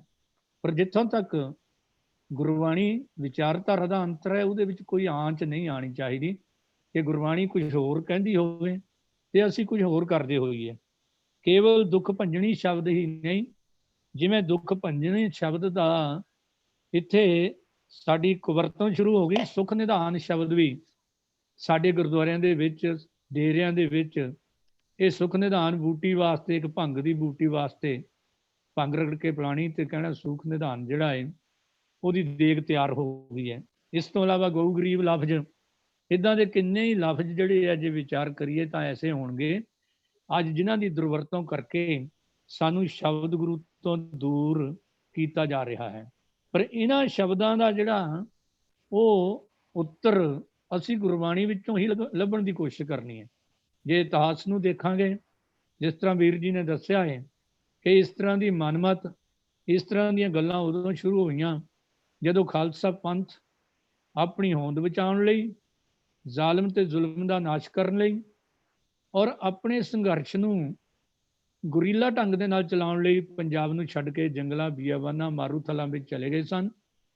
ਹੌਲੀ ਹੌਲੀ ਪ੍ਰਾਤਮ ਸਿੰਘ ਜਿਹੜੇ ਸੀ, ਪੰਥ ਪ੍ਰਸਤ ਸਿੰਘ, ਗੁਰੂ ਨੂੰ ਸਮਰਪਿਤ, ਗੁਰਬਾਣੀ ਨਾਲ ਓਤ-ਪੋਤ ਹੋਈਆਂ ਰੂਹਾਂ, ਇਹ ਜਾਂ ਸ਼ਹੀਦ ਹੁੰਦੀਆਂ ਗਈਆਂ ਜਾਂ ਅਕਾਲ ਚਲਾਣਾ ਕਰਦੇ ਚਲੇ ਗਏ। ਹੌਲੀ ਹੌਲੀ ਪੰਥ ਵਿਰੋਧੀ ਜੋ ਗੁਰੂ ਨਾਨਕ ਪਾਤਸ਼ਾਹ ਦੇ ਸਮੇਂ ਤੋਂ ਹੀ ਖਾਲਸਾ ਪੰਥ ਦੇ ਨਿਆਰਾਪਣ ਨੂੰ ਖਤਮ ਕਰਨ ਵਾਸਤੇ ਆਪਣੀ ਜੱਦੋ-ਜਹਿਦ ਵਿੱਚ ਲੱਗੇ ਹੋਏ ਸਨ, ਉਹਨਾਂ ਨੇ ਗੁਰਦੁਆਰਿਆਂ ਦੇ ਵਿੱਚ ਪ੍ਰਵੇਸ਼ ਕਰਨਾ ਸ਼ੁਰੂ ਕਰ ਦਿੱਤਾ ਔਰ ਸਿੱਖਾਂ ਦੀਆਂ ਸ਼ਕਲਾਂ ਧਾਰਨ ਕਰਕੇ ਜੋ ਗੁਰਮਤਿ ਵਿਰੋਧੀ ਮਰਜ਼ਾਦਾਵਾਂ, ਪਰੰਪਰਾਵਾਂ ਸਨ, ਉਹ ਸਾਡੇ ਗੁਰਦੁਆਰਿਆਂ ਵਿੱਚ, ਧਾਰਮਿਕ ਅਸਥਾਨਾਂ ਵਿੱਚ ਚਾਲੂ ਹੋ ਗਈਆਂ।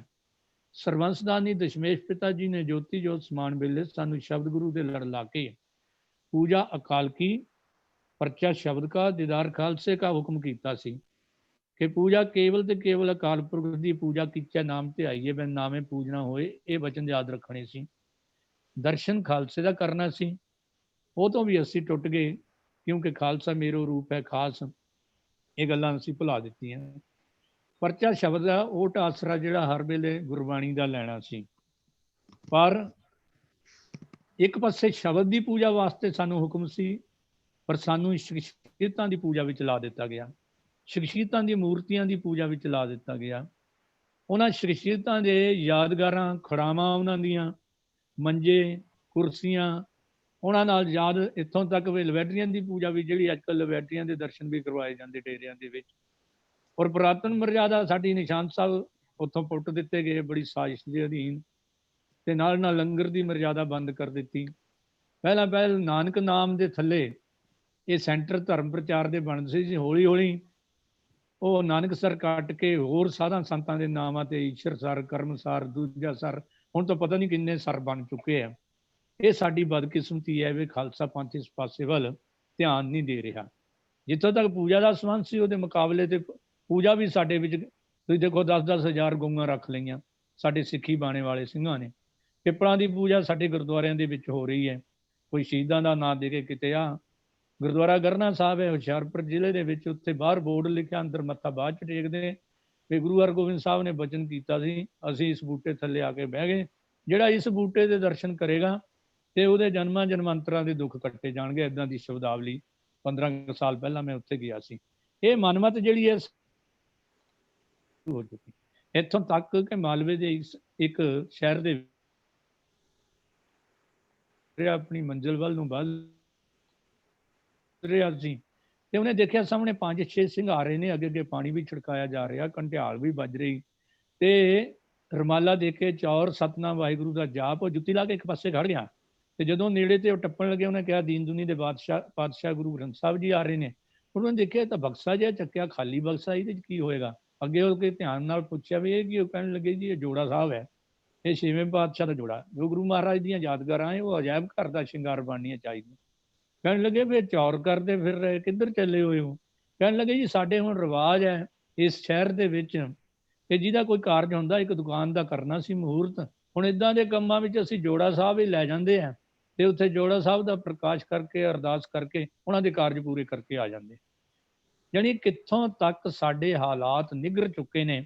ਉਹਦਾ ਸਭ ਤੋਂ ਵੱਡਾ ਕਾਰਨ ਇਹ ਹੈ ਕਿ ਸਤਿਗੁਰੂ ਨੇ ਸਾਨੂੰ ਸ਼ਬਦ ਦੇ ਨਾਲ ਲਾਇਆ ਸੀ, ਪਰ ਅਸੀਂ ਸ਼ਬਦ ਨੂੰ ਛੱਡ ਕੇ ਸ਼ਖਸੀਅਤ ਦੇ ਨਾਲ ਜੁੜ ਗਏ ਤੇ ਸ਼ਬਦ ਦੀ ਪੂਜਾ ਵਿੱਚੋਂ, ਸ਼ਬਦ ਦੇ ਦੀਦਾਰ ਵਿੱਚੋਂ, ਸ਼ਬਦ ਦੇ ਸਪਰਸ਼ ਨਾਲ ਵਿਵੇਕ ਬੁੱਧੀ ਪ੍ਰਾਪਤ ਹੋਣੀ ਸੀ, ਪਰ ਸ਼ਖਸੀਅਤਾਂ ਦੀ ਪੂਜਾ ਵਿੱਚੋਂ ਜੱਡਪੁਣਾ ਹੀ ਪੈਦਾ ਹੁੰਦਾ ਹੈ, ਨਾਲਾਇਕਪੁਣਾ ਪੈਦਾ ਹੁੰਦਾ ਹੈ, ਜੋ ਸ਼ਬਦ ਗੁਰੂ ਤੋਂ ਸਾਨੂੰ ਦੂਰ ਲੈ ਜਾਂਦਾ ਹੈ। ਪਰ ਇਹ ਇੱਕ ਸਾਜ਼ਿਸ਼ ਦੇ ਅਧੀਨ ਸਾਡੇ ਧਾਰਮਿਕ ਸਥਾਨਾਂ ਵਿੱਚ ਐਸੀਆਂ ਬੇਅੰਤ ਪੂਜਾਵਾਂ ਜਾਂ ਸੁਖ ਨਿਧਾਨ ਦੇ ਨਾਂ ਥੱਲੇ ਨਸ਼ਿਆਂ ਦੀਆਂ ਦੇਗਾਂ ਜਿਹੜੀਆਂ ਉਹ ਤਿਆਰ ਹੋ ਕੇ ਛਕਾਈਆਂ ਜਾ ਰਹੀਆਂ, ਔਰ ਬੁਰੀ ਤਰ੍ਹਾਂ ਦਲਦਲ ਵਿੱਚ ਫਸਿਆ ਹੋਇਆ ਪੰਜਾਬ ਨਸ਼ਿਆਂ ਦੇ ਵਿੱਚ ਅੱਗੇ ਤੇ ਅੱਗੇ ਨਸ਼ਿਆਂ ਵਿੱਚ ਹੀ ਫਸਦਾ ਜਾ ਰਿਹਾ। ਬਾਕੀ ਇਹ ਵੀ ਗੱਲ ਹੈ ਕਿ ਪਿਆਰ ਨਾਲ, ਦਲੀਲ ਨਾਲ ਮੰਨਣ ਵਾਸਤੇ ਕੋਈ ਤਿਆਰ ਨਹੀਂ। ਤੇ ਪੁਰਾਤਨ ਸਿੰਘ ਤਾਂ ਡੰਡੇ ਤੇ ਵੀ ਲੈ ਲੈਂਦੇ। ਮੈਨੂੰ ਯਾਦ ਆ ਗਈ ਭਾਈ ਸਾਹਿਬ ਭਾਈ ਰਣਧੀਰ ਸਿੰਘ ਜੀ ਛਪਾਰ ਦੇ ਮੇਲੇ ਤੇ ਕਿਸੇ ਨੇ ਆ ਕੇ ਦੱਸਿਆ, ਭਾਈ ਸਾਹਿਬ ਕੱਲ ਅਸੀਂ ਮੇਲਾ ਦੇਖਣ ਗਏ ਤੇ ਹੈਰਾਨੀ ਹੋਈ ਵੀ ਇੱਕ ਗੰਜਾ ਸਾਧ, ਉਹਨੇ ਚੌਂਕੀ ਦੇ ਉੱਤੇ ਰੁਮਾਲਾ ਵਿਛਾਇਆ, ਇੱਕ ਜੁੱਤੀ ਉਹਦੇ ਉੱਤੇ ਰੱਖ ਕੇ ਚੱਪਲ, ਤੇ ਉਹਨੂੰ ਆਪਣਾ ਉਪਦੇਸ਼ ਦੇ ਰਿਹਾ ਸੀ। ਸਿੱਖ ਵੀ ਜਾ ਕੇ ਉਹਨੂੰ ਪੈਸੇ ਮੱਥੇ ਰੱਖ ਕੇ ਮੱਥੇ ਟੇਕ ਰਹੇ ਸਨ।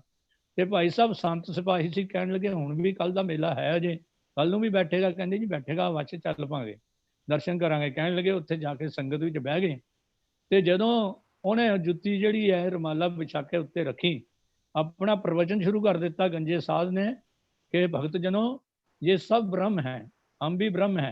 जुत्ती वाला इशारा करके कहने लगे ये भी ब्रह्म है, तुम भी ब्रह्म हो, ये भी वो भी, सारा कुछ ब्रह्म है।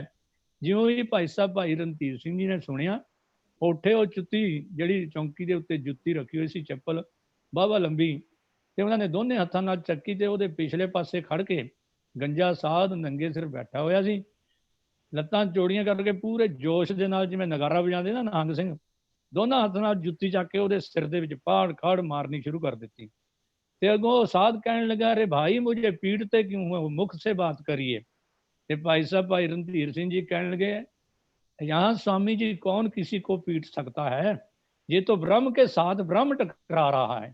ਤੇ ਸਾਰੇ ਹਾਸਾ ਵੀ ਮਚ ਗਿਆ, ਉਹ ਮਿੰਨਤਾਂ ਕਰੇ ਸਾਧ।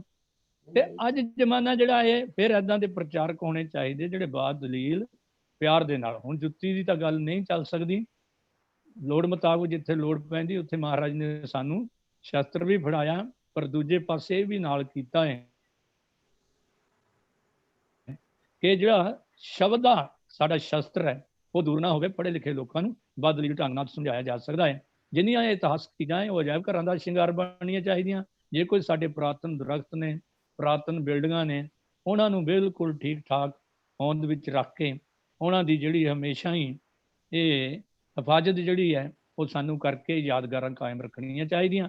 ਪਰ ਇਹ ਗੱਲ ਪੱਕੀ ਹੈ, ਜੋ ਗੁਰਬਾਣੀ ਸਿਧਾਂਤ ਨੇ ਉਹ ਕੇਵਲ ਤੇ ਕੇਵਲ ਪਰਮਾਤਮਾ ਦਾ ਨਾਮ ਜਾਂ ਗੁਰੂ ਕੀ ਬਾਣੀ ਹੀ ਸਾਨੂੰ ਅੰਦਰਲੇ ਅੰਦਰੂਨੀ ਤੇ ਬਹਿਰੂਨੀ ਦੁੱਖਾਂ ਤੋਂ ਮੁਕਤ ਕਰ ਸਕਦੀ ਹੈ। ਆਸ ਹੈ ਕਿ ਇਸ ਸਵਾਲ ਦਾ ਉੱਤਰ ਮਿਲ ਗਿਆ ਹੋਵੇਗਾ। ਕੋਈ ਹੋਰ ਸੋਧ ਕਰਨੀ ਚਾਹਾਂਗੇ ਤੇ ਮੈਂ ਆਪਣੇ ਆਪ ਨੂੰ ਖੁਸ਼ਕਿਸਮਤ ਸਮਝਾਂਗਾ ਜੀ। ਭੁੱਲ ਗਲਤੀ ਲਈ ਖਿਮਾ। ਵਾਹਿਗੁਰੂ ਜੀ ਕਾ ਖਾਲਸਾ, ਵਾਹਿਗੁਰੂ ਜੀ ਕੀ ਫਤਿਹ। ਜਿਸ ਤਰ੍ਹਾਂ ਪ੍ਰਿੰਸੀਪਲ ਸਾਹਿਬ ਨੇ ਦੱਸਿਆ, ਗੁਰੂ ਮਹਾਰਾਜ ਨੇ ਸਾਨੂੰ ਆਪਣੇ ਸਰੀਰ ਨਾਲ ਵੀ ਨਹੀਂ ਜੋੜਿਆ, ਔਰ ਗੁਰੂ ਨਾਨਕ ਪਾਤਸ਼ਾਹ ਜੀ ਨੇ ਵੀ ਆਪੇ ਦੱਸਿਆ ਕਿ ਸ਼ਬਦ ਗੁਰੂ, ਤੇ ਸ਼ਬਦ ਨਾਲ ਜੋੜਿਆ ਗੁਰੂ ਸਾਹਿਬਾਨ ਨੇ। ਤੋ ਸ਼ਬਦ ਨੂੰ ਹੀ ਮਹੱਤਤਾ ਔਰ ਸ਼ਬਦ ਨੂੰ ਹੀ ਗੁਰਿਆਈ ਮਿਲੀ ਹੈ। ਤੇ ਸਾਨੂੰ ਸ਼ਬਦ ਨੂੰ ਛੱਡ ਕੇ ਜੇ ਆਪਾਂ ਕਿਸੇ ਹੋਰ ਪਾਸੇ ਜਾਂਦੇ ਹਾਂ ਤੇ ਇਹ ਸਾਡੀ ਗਲਤੀ ਹੈ। ਪਰ ਕਿਉਂਕਿ ਬਹੁਤ ਸਾਰੀਆਂ ਚੀਜ਼ਾਂ ਜਿਵੇਂ ਪ੍ਰਿੰਸੀਪਲ ਸਾਹਿਬ ਨੇ ਦੱਸਿਆ ਕਿ ਇਹੋ ਜਿਹੀਆਂ ਪ੍ਰਚਲਿਤ ਹੋ ਗਈਆਂ ਨੇ, ਲੋਕਾਂ ਦੇ ਮਨਾਂ 'ਚ ਵਹਿਮ ਬੈਠ ਜਾਂਦਾ ਤੇ ਸਾਨੂੰ ਸ਼ਬਦ ਨਾਲੋਂ ਤੋੜਨ ਦੀ ਇੱਕ ਸਾਜ਼ਿਸ਼ ਵੀ ਹੋ ਸਕਦੀ ਹੈ। ਤਾਂ ਸਾਨੂੰ ਇਸ ਪਾਸੇ ਆਪ ਸੁਚੇਤ ਰਹਿਣਾ ਚਾਹੀਦਾ। ਵੀਰ ਜੀ ਨੇ ਜਿਸ ਤਰ੍ਹਾਂ ਦੱਸਿਆ ਵੀ ਸੰਭਾਲ ਕੇ ਰੱਖੀ ਹੈ, ਸਾਡੀਆਂ ਤੇ ਪੁਰਾਤਨ ਜਿਹੜੀਆਂ ਇਮਾਰਤਾਂ ਨੇ ਉਹ ਵੀ ਸਾਰੀਆਂ ਮਤਲਬ ਕਾਰ ਸੇਵਾ ਦੇ ਨਾਂ ਦੇ ਥੱਲੇ ਉਹਨਾਂ ਤੇ ਸੰਗਮਰਮਰ ਲੱਗੇ ਨੇ।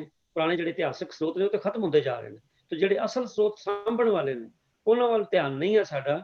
ਪਰ ਇਹ ਨਵੀਆਂ ਗੱਲਾਂ ਜਿਹੜੀਆਂ ਸਿੱਖ ਪੰਥ 'ਚ ਆ ਰਹੀਆਂ ਨੇ, ਲੋੜ ਤੇ ਹੈ ਸਾਧ ਸੰਗਤ ਜੀ ਕਿ ਅਸੀਂ ਆਪ ਸੁਚੇਤ ਹੋਈਏ, ਔਰ ਜ਼ਿੰਮੇਵਾਰੀ ਬਣਦੀ ਹੈ ਸਾਡੀ ਜਿਹੜੀ ਸਰਮੌਰ ਸੰਸਥਾ ਹੈ ਸ਼੍ਰੋਮਣੀ ਗੁਰਦੁਆਰਾ ਪ੍ਰਬੰਧਕ ਕਮੇਟੀ, ਕਿ ਉਹ ਐਸਾ ਇੱਕ ਆਪਣਾ ਜਾਗਰੂਕ ਗਰੁੱਪ ਜਿਹੜਾ ਰੱਖੇ ਵਿਦਵਾਨਾਂ ਦਾ, ਜਿਨ੍ਹਾਂ ਨੂੰ ਆਪ ਪੂਰਨ ਮਰਿਆਦਾ ਦੀ, ਗੁਰਬਾਣੀ ਦੀ, ਇਤਿਹਾਸ ਦੀ ਸੋਝੀ ਹੋਵੇ।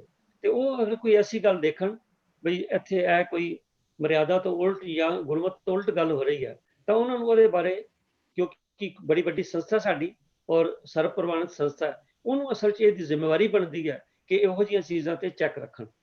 ਤੋ ਉਮੀਦ ਹੈ ਸੰਗਤ ਨੂੰ, ਜਿਸ ਤਰ੍ਹਾਂ ਵੀਰ ਜੀ ਨੇ ਵੀ ਕਿਹਾ, ਕਿ ਇਸ ਜਿਹੜਾ ਉੱਤਰ ਹੈ ਇਹਦੇ ਨਾਲ ਤਸੱਲੀ ਹੋਏਗੀ। ਫਿਰ ਵੀ ਕਿਸੇ ਵੀਰ ਭੈਣ ਦਾ ਕੋਈ ਖਦਸ਼ਾ ਹੋਏਗਾ ਜਾਂ ਕੋਈ ਹੋਰ ਸੁਜੈਸ਼ਨ ਹੋਏਗੀ ਤਾਂ ਜਿਸ ਤਰ੍ਹਾਂ ਮੈਂ ਪਹਿਲੇ ਬੇਨਤੀ ਕੀਤੀ ਹੈ ਵੀ ਗਰੁੱਪ ਚੈਟ ਤੇ ਕਿਰਪਾ ਕਰਕੇ ਲਿਖ ਦਿਓ, ਜਾਂ ਕਿਸੇ ਵੀ ਪੈਨਲ ਮੈਂਬਰ ਨੂੰ ਬਾਅਦ ਵਿੱਚ ਆਪ ਜੀ ਨੇ WhatsApp ਤੇ ਕਰ ਦੇਣਾ।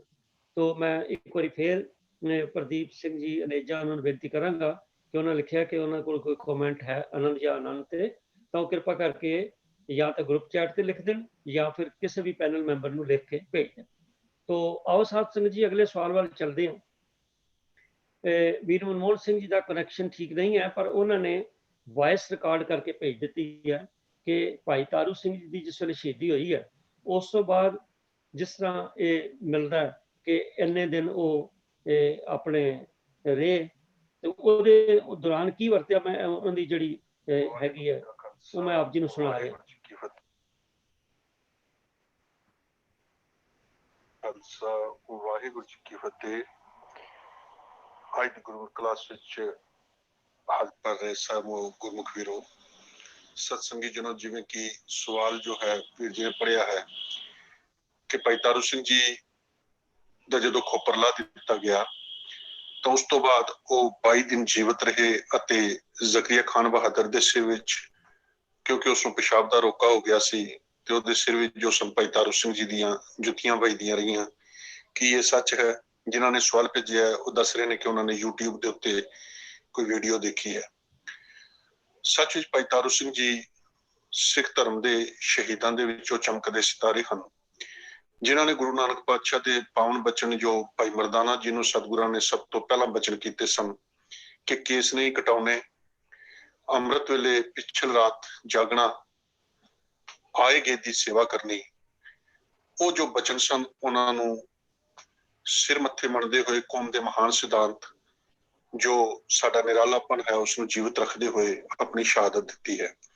ਜਦੋਂ ਸਿੱਖਾਂ ਦੇ ਉੱਤੇ ਅੱਤ ਦਾ ਜ਼ੁਲਮ ਚੱਲ ਰਿਹਾ ਸੀ, ਲਾਹੌਰ ਦਾ ਜੋ ਗਵਰਨਰ ਜ਼ਕਰੀਆ ਖਾਨ ਬਹਾਦਰ ਸਿੱਖਾਂ ਦਾ ਇੱਕ ਘਰ ਘਾਟ ਮਿਟਾਉਣ ਦੀ ਕੋਸ਼ਿਸ਼ ਕਰ ਰਿਹਾ ਸੀ, ਸਿੱਖ ਜੰਗਲਾਂ ਵਿੱਚ ਸਨ, ਤਾਂ ਉਸ ਸਮੇਂ ਗੁਰੂ ਕੇ ਸਿੱਖਾਂ ਦੇ ਵਾਸਤੇ ਇਹ ਕਿਰਤੀ ਸਿੰਘ ਭਾਈ ਤਾਰੂ ਸਿੰਘ ਜੀ ਜੋ ਸਨ ਉਹ ਲੰਗਰ ਪਾਣੀ ਉਹਨਾਂ ਤੱਕ ਪੁਜਾਇਆ ਕਰਦੇ ਸਨ, ਜਿਸ ਦੀ ਸੋਝੋ ਸੀ ਹਰ ਭਗਤ ਨਰਿੰਜਣੀਏ ਨੇ ਜ਼ਕਰੀਆ ਖਾਨ ਬਹਾਦਰ ਨੂੰ ਦਿੱਤੀ ਤੇ ਉਹਨਾਂ ਨੂੰ ਗ੍ਰਿਫਤਾਰ ਕਰ ਲਿਆ ਗਿਆ। ਉਹਨਾਂ ਦੇ ਨਾਲ ਉਹਨਾਂ ਦੀ ਭੈਣ ਜੀ ਨੂੰ ਵੀ ਗ੍ਰਿਫਤਾਰ ਕੀਤਾ ਗਿਆ।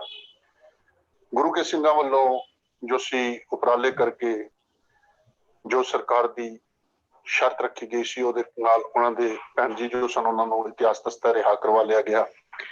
ਪਰ ਭਾਈ ਤਾਰੂ ਸਿੰਘ ਜੀ ਜੋ ਸਨ ਉਹਨਾਂ ਨੇ ਜੋ ਸੀ ਆਪਣੇ ਰਿਹਾਈ ਦੇ ਵਾਸਤੇ ਕਿਸੇ ਕਿਸਮ ਦੀ ਸ਼ਰਤ ਮੰਨਣ ਤੋਂ ਇਨਕਾਰ ਕੀਤਾ ਤੇ ਫਿਰ ਭਾਈ ਤਾਰੂ ਸਿੰਘ ਜੀ ਦੇ ਉੱਤੇ ਹੱਥ ਦਾ ਜੋ ਸੀ ਜ਼ੁਲਮ ਸ਼ੁਰੂ ਹੋਇਆ।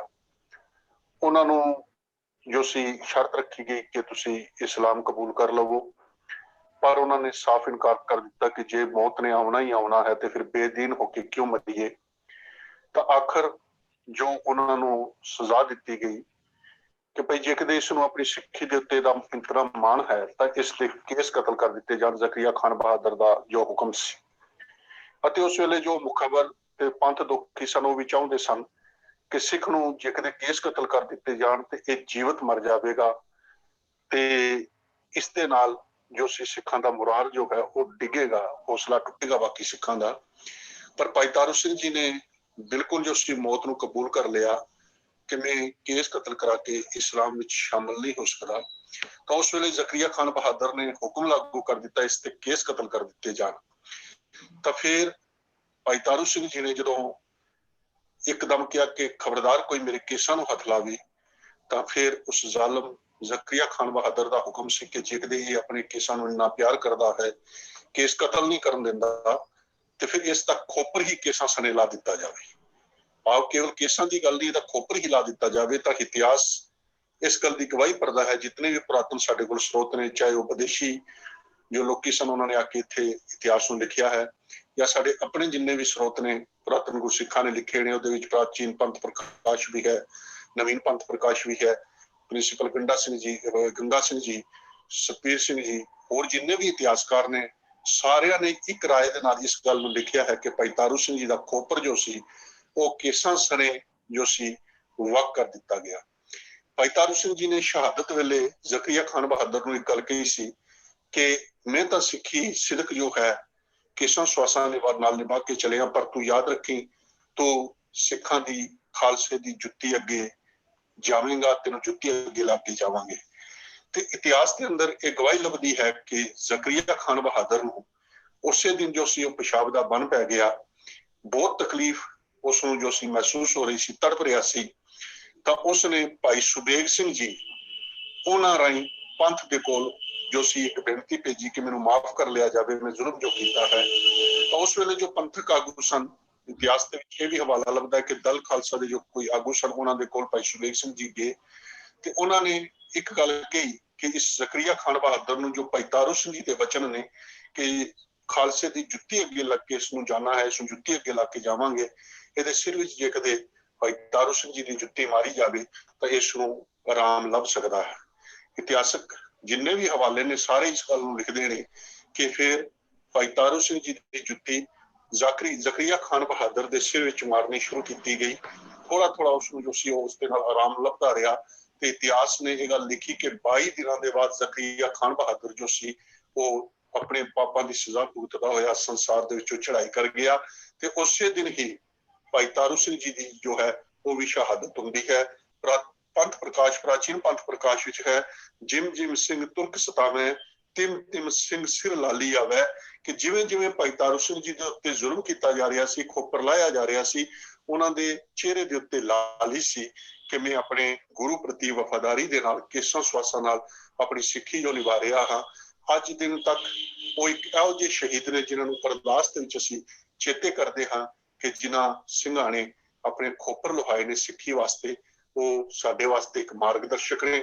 ਸਾਡੀ ਨੌਜਵਾਨ ਪੀੜ੍ਹੀ ਨੂੰ ਜ਼ਰੂਰ ਇਸ ਤੋਂ ਸਿੱਧ ਲੈਣੀ ਚਾਹੀਦੀ ਹੈ ਕਿ ਕੋਈ ਸਮਾਂ ਸੀ ਭਾਰਤ ਵਰਸ਼ ਦਾ ਪੂਰਾ ਸਰੀਰ ਨੌਜਵਾਨ ਇੱਥੋਂ ਬਣ ਕੇ ਟਕੇ ਟਕੇ ਦੇ ਨਾਲ ਗਜਨੀ ਦੇ ਬਾਜ਼ਾਰਾਂ ਦੇ ਵਿੱਚ ਵੇਚਿਆ ਜਾਂਦਾ ਸੀ, ਪਰ ਕੇਸਾਂ ਵਾਲਾ ਸਿਰ ਜੋ ਸੀ ਉਹ ਜੇ ਕਦੇ ਕੋਈ ਸੂਹ ਦੇ ਕੇ ਪਕੜਵਾਉਂਦਾ ਸੀ ਤੇ 20 ਰੁਪਏ ਲੱਭਦੇ ਸਨ। ਜੇ ਕਦੇ ਕੋਈ ਸੂਹ ਦਿੰਦਾ ਸੀ 20 ਰੁਪਏ ਲੱਭਦੇ ਸਨ। ਜੇ ਕਦੇ ਕੋਈ ਪਕੜਵਾ ਦਿੰਦਾ ਸੀ 50 ਰੁਪਏ ਲੱਭਦੇ ਸਨ। ਕੇਸਾਂ ਸਣੇ ਕਟਿਆ ਹੋਇਆ ਕੋਈ ਸਿਰ ਲੈ ਕੇ ਜਾਂਦਾ ਸੀ ਸਮੇਂ ਦੇ ਜ਼ਾਲਮਾਂ ਦੇ ਕੋਲ ਕਿ ਅਸੀਂ ਕਿਸੇ ਸਿੱਖ ਨੂੰ ਮਾਰ ਕੇ ਲੈ ਕੇ ਆਏ ਹਾਂ, 80 ਰੁਪਏ ਉਸ ਸਮੇਂ ਦੇ ਲੱਭਦੇ ਸਨ।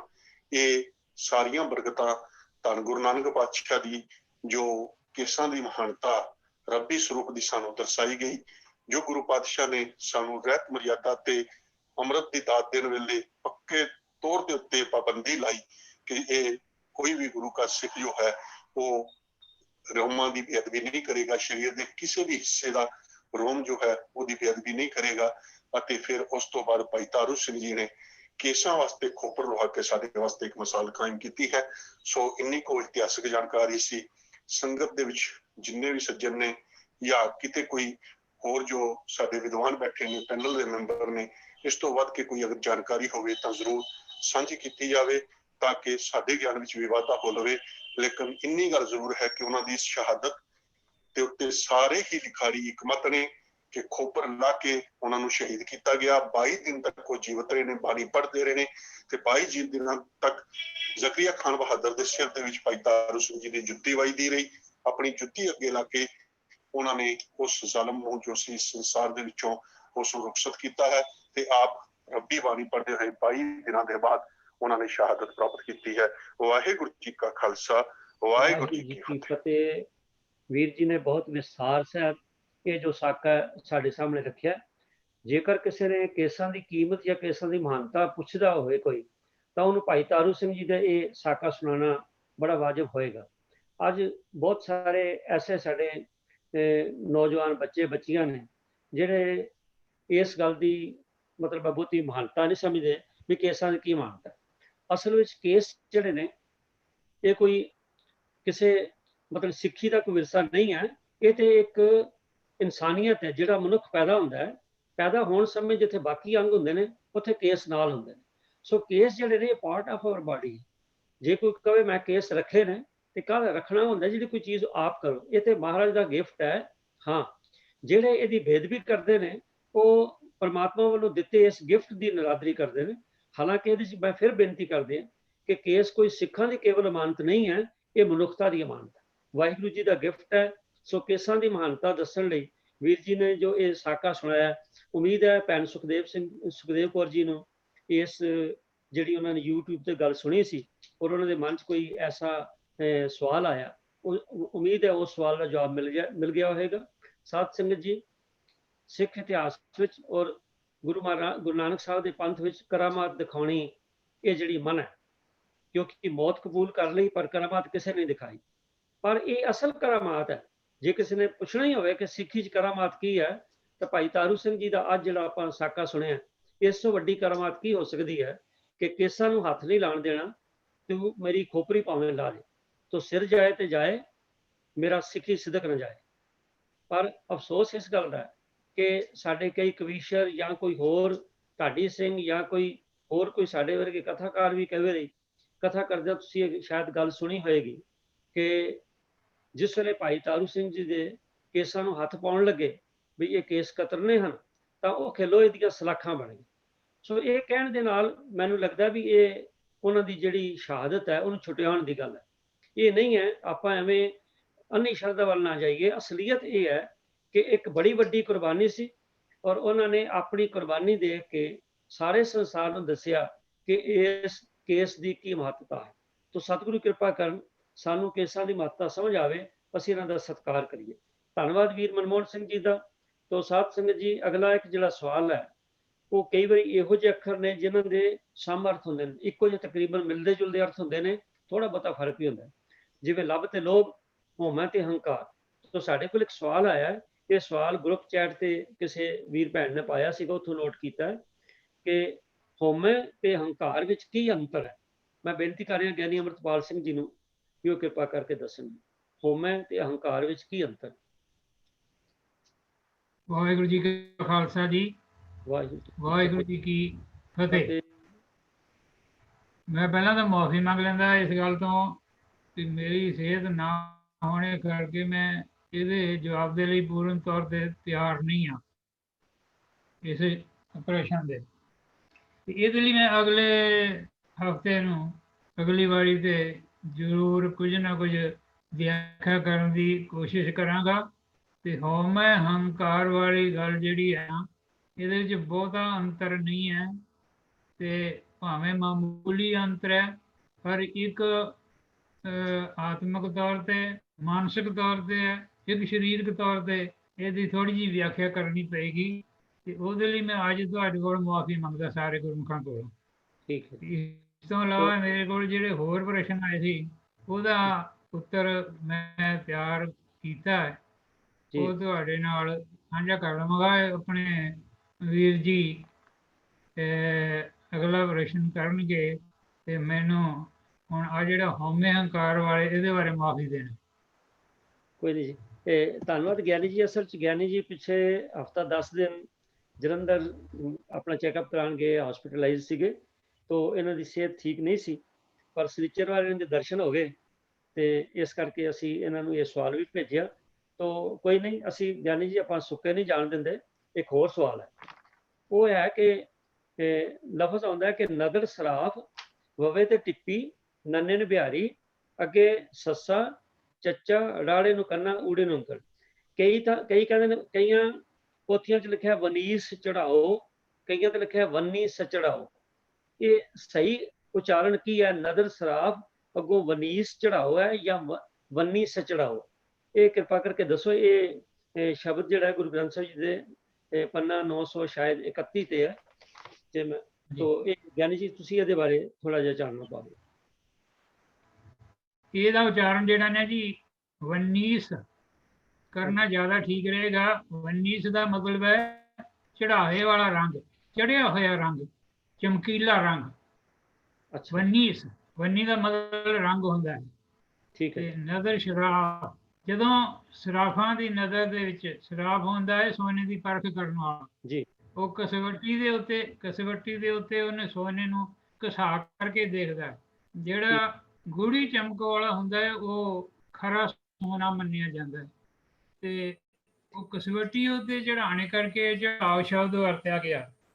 ਤੇ ਵੰਨੀ ਦੇ ਉੱਤੇ 12 ਵੰਨੀ ਦਾ ਸੋਨਾ ਕਹਿੰਦੇ ਨੇ, ਉਹ ਉਹਨਾਂ ਦੀ ਕੋਈ ਸੀਮਾ ਬਣੀ ਹੋਈ ਹੈ ਕਿ ਇੱਥੋਂ ਤੱਕ ਜਿਹੜੀ ਚਮਕ ਸੋਨੇ ਦੀ ਪੈਂਦੀ ਹੈ ਉਹ ਸ਼ੁੱਧ ਸੋਨੇ ਦੀ ਪੈਂਦੀ ਹੈ। ਇਸ ਕਰਕੇ ਵੰਨੀਸ ਚੜਾਓ, ਇਸ ਤਰ੍ਹਾਂ ਇਹਦਾ ਪਾਠ ਕੀਤਾ ਜਿਹੜਾ ਉਹ ਜ਼ਿਆਦਾ ਸਹੀ ਰਹੇਗਾ।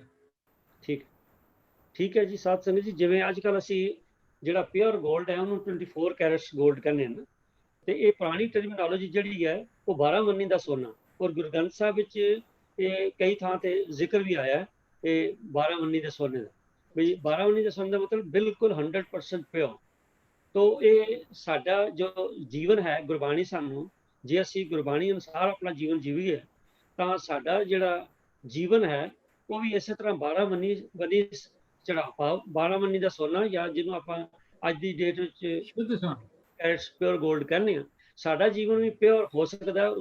ਸਤਿਗੁਰੂ ਸੱਚੇ ਪਾਤਸ਼ਾਹ ਸਾਡੇ ਹਰੇਕ ਇਨਸਾਨ ਤੋਂ ਐਕਸਪੈਕਟ ਕਰਦੇ ਨੇ ਕਿ ਜਿਹੜਾ ਭਈ ਪ੍ਰਾਪਤ ਮਾਨਕ ਦੇ ਰਿਹਾ ਗੋਬਿੰਦ ਮਿਲ ਕੇ ਤੇਰੀ ਬਰੀਆ, ਵੀ ਇਹਦੇ ਵਿੱਚ ਇਹ ਇੰਤਨੇ ਚੰਗੇ ਕੰਮ ਔਰ ਪਰਉਪਕਾਰੀ ਕੰਮ ਕਰੇ, ਆਪਣੇ ਹਿਰਦੇ ਨੂੰ ਪਵਿੱਤਰ ਰੱਖੇ, ਮਨ ਬਚ ਤੇ ਕਰਮ ਨੂੰ ਸਾਫ਼ ਰੱਖੇ, ਤਾਂ ਜੇ ਇਹ ਜਿਸ ਤਰ੍ਹਾਂ 12 ਵੰਨੀ ਦਾ ਸੋਨਾ ਸ਼ੁੱਧ ਹੋ ਜਾਂਦਾ ਹੈ, ਉਹੋ ਜਿਹਾ ਸ਼ੁੱਧ, ਕਿਉਂਕਿ ਜਿਸ ਵੇਲੇ ਪਰਮਾਤਮਾ ਨੇ ਸਾਨੂੰ ਸੰਸਾਰ 'ਚ ਭੇਜਿਆ ਸਾਡੇ 'ਚ ਕੋਈ ਕਮੀ ਨਹੀਂ ਸੀ, ਪਰ ਸੰਸਾਰੀ ਜੀਵਨ ਬਤੀਤ ਕਰਦੇ ਹਾਂ ਅਸੀਂ ਕਈ ਤਰ੍ਹਾਂ ਦੇ ਔਗਣ ਜਿਹੜੇ ਸੇੜ ਲੈਂਦੇ ਹਾਂ, ਔਰ ਔਗਣਾਂ ਦੀ ਪੰਡ ਲੈ ਕੇ ਜਾਣਾ ਪੈਂਦਾ।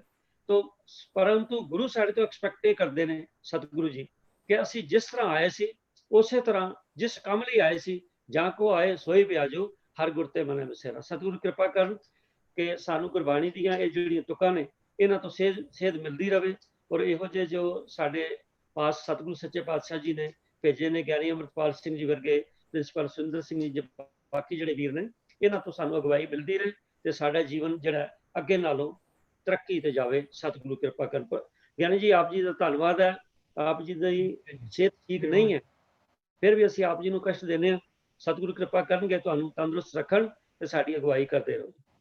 ਤਾਂ ਆਓ ਸਾਥ ਇੱਕ ਹੋਰ ਸਵਾਲ ਹੈ, ਇਹ ਹੈ ਕਿ ਗੁਰਬਾਣੀ 'ਚ ਔਰ ਵਿਆਖਿਆ 'ਚ ਬੜੀ ਵਾਰੀ ਜ਼ਿਕਰ ਆਉਂਦਾ ਹੈ ਗਿਆਨ ਇੰਦਰੀਆਂ ਤੇ ਕਰਮ ਇੰਦਰੀਆਂ ਦਾ। ਤੋਂ ਗਰੁੱਪ ਚੈਟ ਤੇ ਇਹ ਸਵਾਲ ਸਾਨੂੰ ਆਇਆ ਸੀ ਕਿ ਗਿਆਨ ਇੰਦਰੀ ਤੇ ਕਰਮ ਇੰਦਰੀ, ਇਹਨਾਂ ਬਾਰੇ ਥੋੜੀ ਡਿਟੇਲ ਸਾਨੂੰ ਦੱਸੋ ਵੀ ਗਿਆਨ ਇੰਦਰੀ ਕਿਹੜੇ ਨੇ ਤੇ ਕਰਮ ਇੰਦਰੀ ਕਿਹੜੇ ਨੇ। ਤੋਂ ਇਹ ਅਸੀਂ ਬੇਨਤੀ ਕਰ ਰਹੇ ਹਾਂ ਵੀਰ MP ਸਿੰਘ ਜੀ ਨੂੰ ਵੀ ਉਹ ਦੱਸਣ ਦੀ ਕਿਰਪਾਲਤਾ ਕਰਨ ਵੀ ਗਿਆਨ ਇੰਦਰੀ ਕਿਹੜੇ ਨੇ ਤੇ ਕਰਮ ਇੰਦਰੀ ਕਿਹੜੇ। ਵਾਹਿਗੁਰੂ ਜੀ ਕਾ ਖਾਲਸਾ, ਵਾਹਿਗੁਰੂ ਜੀ ਕੀ ਫਤਿਹ। ਜਿਵੇਂ ਵੀਰ ਜੀ ਨੇ ਦੱਸਿਆ ਕਿ ਗੁਰਬਾਣੀ ਦੇ ਅੰਦਰ 10 ਇੰਦਰੀਆਂ ਦਾ ਜ਼ਿਕਰ ਆਉਂਦਾ ਹੈ। ਇਹਨਾਂ ਵਿੱਚੋਂ ਪੁਰਾਣੇ ਜਿਹੜੇ ਲਿਟਰੇਚਰ ਹੈ ਉਹਦੇ ਵਿੱਚ 2 ਤਰੀਕੇ ਦੀ ਵੰਡ ਕੀਤੀ ਗਈ ਹੈ। 5 ਗਿਆਨ ਇੰਦਰੀ ਗਿਣੇ ਜਾਂਦੇ ਹਨ, 5 ਕਰਮ ਇੰਦਰੀ ਗਿਣੇ ਜਾਂਦੇ ਹਨ। तो ये गुरु साहब ने भी ਜਿਹੜੀ ਪੁਰਾਣੀ ਪ੍ਰਚਲਿਤ ਗਿਣਤੀ ਹੈ ਉਹਨਾਂ ਨੂੰ ਮਿਸਾਲ ਦੇ ਤੌਰ ਦੇ ਉੱਤੇ ਵਰਤਿਆ ਹੈ। ਇਸੇ ਤਰੀਕੇ ਨਾਲ ਗੁਰਬਾਣੀ 'ਚ ਹੋਰ ਵੀ ਕਈ ਚੀਜ਼ਾਂ ਜਿਹੜੀਆਂ ਪੁਰਾਣੇ ਸਮਾਜ ਦੇ ਅੰਦਰ ਪੁਰਾਣੀ ਲਿਟਰੇਚਰ ਦੇ ਆਧਾਰ ਦੇ ਉੱਤੇ ਪ੍ਰਚਲਿਤ ਸਨ, ਉਹਨਾਂ ਦਾ ਵੀ ਗੁਰਬਾਣੀ 'ਚ ਕਈ ਵਾਰੀ ਵਰਣਨ ਆਉਂਦਾ ਹੈ। ਜਿਵੇਂ 4 ਯੁੱਗ ਹੈ, 6 ਸ਼ਾਸਤਰ ਨੇ, 18 ਪੁਰਾਣ ਨੇ। ਤੋ ਜਿਹੜੀਆਂ ਇਸ ਤਰ੍ਹਾਂ ਦੀ ਗਿਣਤੀਆਂ ਨੇ ਉਸੇ ਹਿਸਾਬ ਨਾਲ ਕਈ ਵਾਰੀ ਕਿਤੇ 3 ਲੋਕਾਂ ਦੀ ਗੱਲ ਵੀ ਆਈ ਹੈ। ਪਰ ਜਦੋਂ ਸਿਧਾਂਤ ਦੀ ਗੱਲ ਆਉਂਦੀ ਹੈ ਤੇ ਗੁਰੂ ਸਾਹਿਬ ਨੇ ਲੱਖਾਂ ਪਤਾਲ ਲੱਖਾਂ ਆਕਾਸ਼ ਦੀ ਗੱਲ ਵੀ ਸਮਝਾਈ ਹੈ। ਇਸੇ ਤਰ੍ਹਾਂ 4 ਖਾਣੀਆਂ ਦੀ ਗੱਲ ਪੁਰਾਤਨ ਪ੍ਰਚਲਿਤ ਸੀ, ਪਰ ਗੁਰੂ ਸਾਹਿਬ ਨੇ ਕੇਤੀਆਂ ਖਾਣੀ ਕੇਤੀਆਂ ਬਾਣੀ ਦਾ ਸਿਧਾਂਤ ਦਿੱਤਾ ਹੈ। ਇਹ 10 ਦੀ ਗਿਣਤੀ ਜਿਹੜੀ ਇੰਦਰੀਆਂ ਦੀ ਹੈ, ਇਹ ਪੁਰਾਣੇ ਪ੍ਰਚਲਿਤ ਜਿਹੜਾ ਲਿਟਰੇਚਰ ਸੀਗਾ ਉਹਦੇ ਆਧਾਰ ਜੋ ਸਮਾਜ ਦੇ ਅੰਦਰ ਜੋ ਪ੍ਰਵਾਨਿਤ ਸੀ ਲਿਟਰੇਚਰ, ਉਹਦੇ ਆਧਾਰ ਦੇ ਉੱਤੇ ਗੁਰੂ ਸਾਹਿਬ ਨੇ ਇਸ ਗਿਣਤੀ ਨੂੰ ਵਰਤਿਆ ਹੈ। ਉਹ ਜਦੋਂ ਇਹਨਾਂ ਦੀ ਵਰਤੋਂ ਗੁਰਬਾਣੀ ਵਿੱਚ ਹੋਈ ਹੈ ਤਾਂ ਇਹਦਾ ਭਾਵ ਸਿਰਫ ਬੇਸਿਕਲੀ ਇਹ ਹੈ ਕਿ ਜਿੰਨੇ ਵੀ ਇਨਸਾਨ ਦੇ ਕੰਮ ਕਰਨ ਵਾਲੇ ਹਿੱਸੇ ਨੇ ਸਰੀਰ ਦੇ, ਉਹ ਸਾਰੇ ਹੀ ਉਹਦੇ ਵਸ ਦੇ ਵਿੱਚ ਰਹਿਣ, ਰਜ਼ਾ ਦੇ ਵਿੱਚ ਕੰਮ ਕਰਨ, ਪਰਮਾਤਮਾ ਦੇ ਭਾਣੇ ਦੇ ਅੰਦਰ ਚੱਲਣ। ਗੁਰਬਾਣੀ 'ਚ ਇੱਕ ਪੰਕਤੀ ਵੀ ਆਉਂਦੀ ਹੈ ਕਿ 10 ਇੰਦਰੀ ਕਰ ਰਾਖੈ ਵਾਸ, ਤਾਂ ਕੈ ਆਤਮੈ ਹੋਏ ਪ੍ਰਗਾਸ। ਬਈ ਜੇ 10 ਇੰਦਰੀਆਂ ਨੂੰ ਕੋਈ ਵਸ ਵਿੱਚ ਕਰਕੇ ਰੱਖੇ ਤਾਂ ਹੀ ਇਹ ਮੰਨਿਆ ਜਾ ਸਕਦਾ ਹੈ ਕਿ ਉਹਦੇ ਅੰਤਰਾਤਮੇ ਪਰਮਾਤਮਾ ਦਾ ਗਿਆਨ ਹੈ, ਉਹਦੇ ਅੰਦਰ ਉਹਦਾ ਆਪਣੇ ਜਿਹੜੇ ਬਾਕੀ ਮਨ ਦੇ ਉੱਤੇ ਕੰਟਰੋਲ ਹੈ।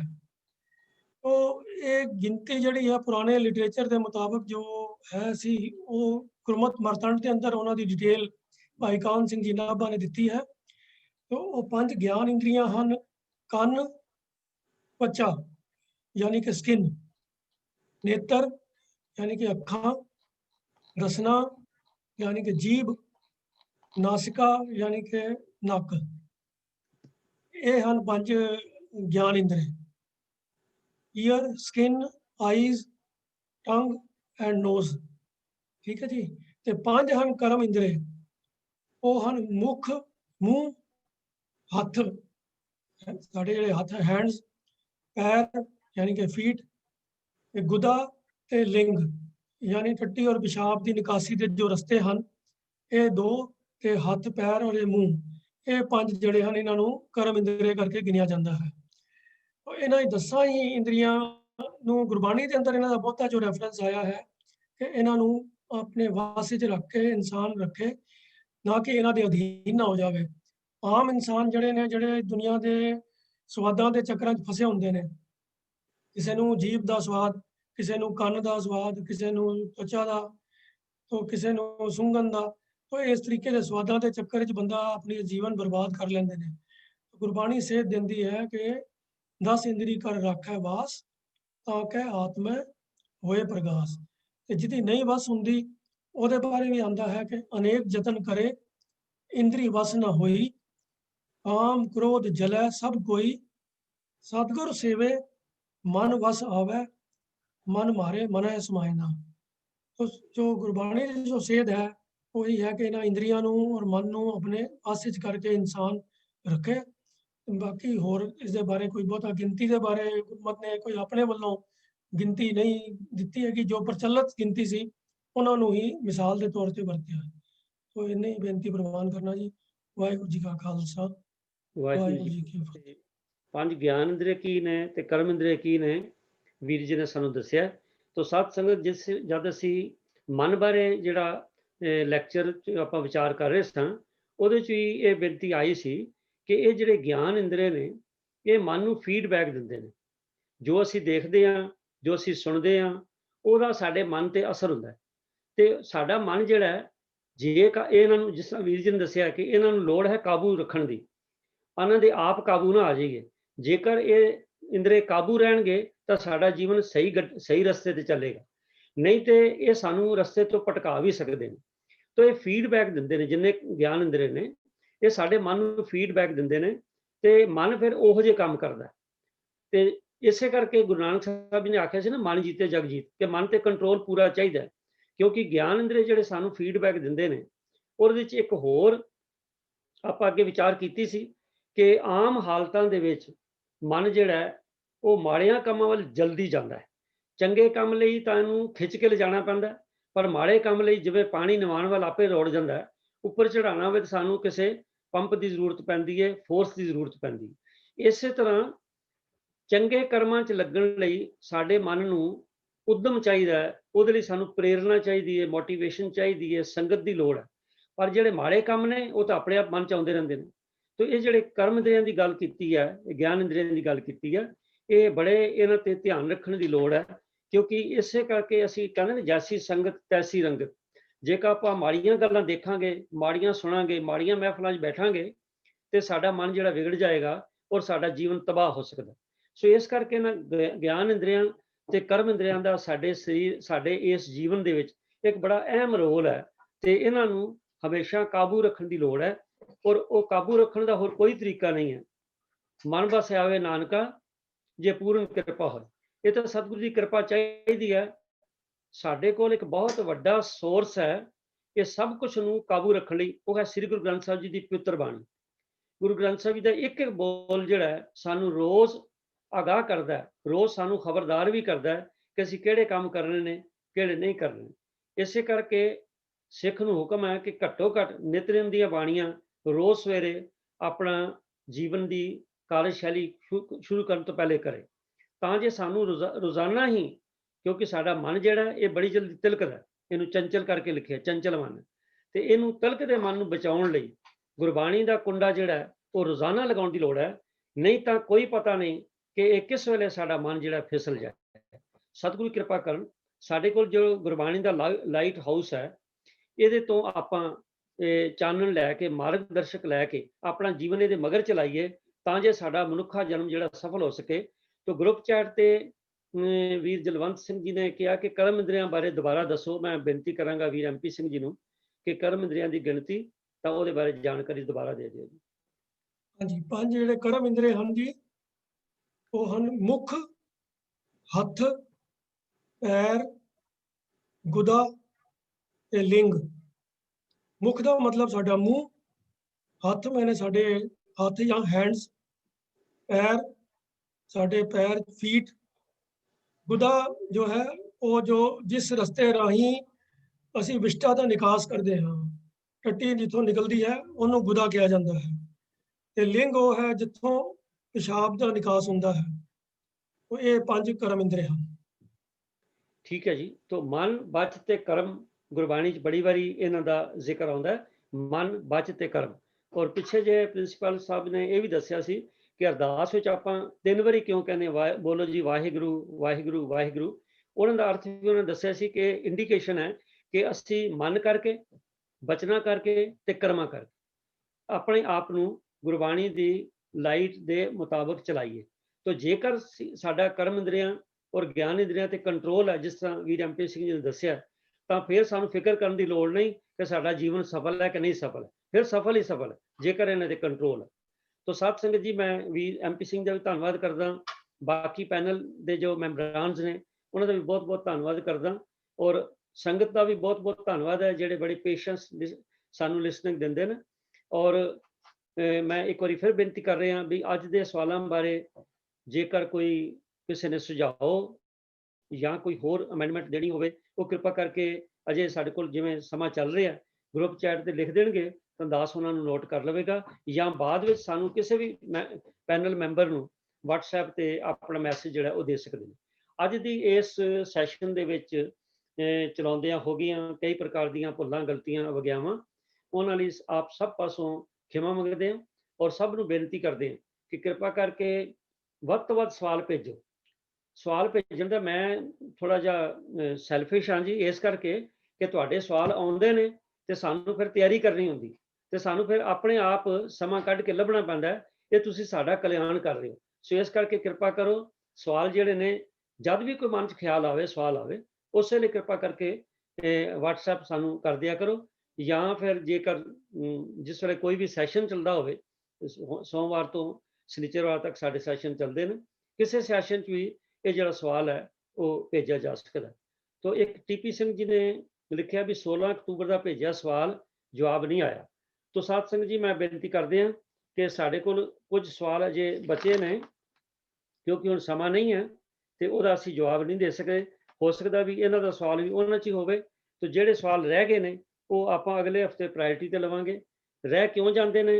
ਇੱਕ ਤੇ ਸਮੇਂ ਦੀ ਕਮੀ ਹੁੰਦੀ ਹੈ ਵੀ ਜਿੰਨੇ ਕੁ ਸਵਾਲ ਅਕੋਮੋਡੇਟ ਹੋ ਸਕਣ। ਇਸੇ ਲਈ ਮੈਂ ਬੇਨਤੀ ਕੀਤੀ ਸੀ ਵੀ ਜੇ ਕਿਸੇ ਨੇ ਕੋਈ ਸੁਜੈਸ਼ਨ ਦੇਣੀ ਹੋਵੇ ਤੇ ਉਹ ਗਰੁੱਪ ਚੈਟ ਤੇ ਪਾਓ, ਤਾਂ ਜੇ ਜਿਹੜੇ ਅਸੀਂ ਟਾਰਗੇਟ ਲਾਏ ਹੁੰਦੇ ਨੇ 5 ਜਾਂ 6 ਸਵਾਲ, ਉਹਨਾਂ ਦੇ ਉੱਤਰ ਦਿੱਤੇ ਜਾ ਸਕਣ। ਤੋ ਦੂਸਰਾ ਇਹ ਹੈ ਕਿ ਕਈ ਵਾਰੀ ਤੁਹਾਡੇ ਸਵਾਲ ਜਿਹੜੇ ਨੇ ਅਸੀਂ ਉਹਨਾਂ ਨੂੰ ਪ੍ਰੋਪਰ ਹੱਲ ਨਹੀਂ ਕਰ ਸਕਦੇ 7 ਦਿਨਾਂ 'ਚ, ਤਾਂ ਉਹ ਫਿਰ ਅਸੀਂ ਪੈਂਡਿੰਗ ਰੱਖ ਦਿੰਦੇ ਹਾਂ ਤੇ ਅਗਲੇ ਹਫਤੇ ਫੇਰ ਪੈਨਲ 'ਚ ਡਿਸਕਸ ਕਰਕੇ ਭੇਜਦੇ ਹਾਂ। ਤੋ ਇਸ ਕਰਕੇ ਹੋ ਸਕਦਾ ਵੀ ਕਿਸ ਕਾਰਨ ਕਰਕੇ ਰਹਿ ਗਿਆ, ਮੈਂ ਪਤਾ ਨਹੀਂ ਹੈ। ਮੈਂ ਫਿਰ ਵੀ ਆਪ ਜੀ ਵੱਲੋਂ ਭੇਜਿਆ ਸਵਾਲ ਚੈੱਕ ਕਰਾਂਗਾ ਤੇ ਕੋਸ਼ਿਸ਼ ਹੋਏਗੀ ਵੀ ਅਗਲੇ ਹਫਤੇ ਫੇਰ ਸਤਿਗੁਰਾਂ ਦਾ ਹੁਕਮ ਆਇਆ ਤੇ ਇਹਦਾ ਉੱਤਰ ਆਪ ਜੀ ਨਾਲ ਸਾਂਝਾ ਕਰਾਂਗੇ। ਤੋ ਇੱਕ ਵਾਰੀ ਫੇਰ ਸਾਰਿਆਂ ਸੰਗਤ ਕੋਲੋਂ ਅੱਜ ਦੇ ਇਸ ਸੈਸ਼ਨ 'ਚ ਹੋਈਆਂ ਭੁੱਲਾਂ ਗਲਤੀਆਂ ਲਈ ਖਿਮਾ ਮੰਗਦਾ ਆਪ ਪਾਸੋਂ ਫਤਿਹ ਸਾਂਝੀ ਕਰਨ ਲਈ ਬੇਨਤੀ ਕਰਦਾ ਹਾਂ ਜੀ। ਵਾਹਿਗੁਰੂ ਜੀ ਕਾ ਖਾਲਸਾ, ਵਾਹਿਗੁਰੂ ਜੀ ਕੀ ਫਤਿਹ।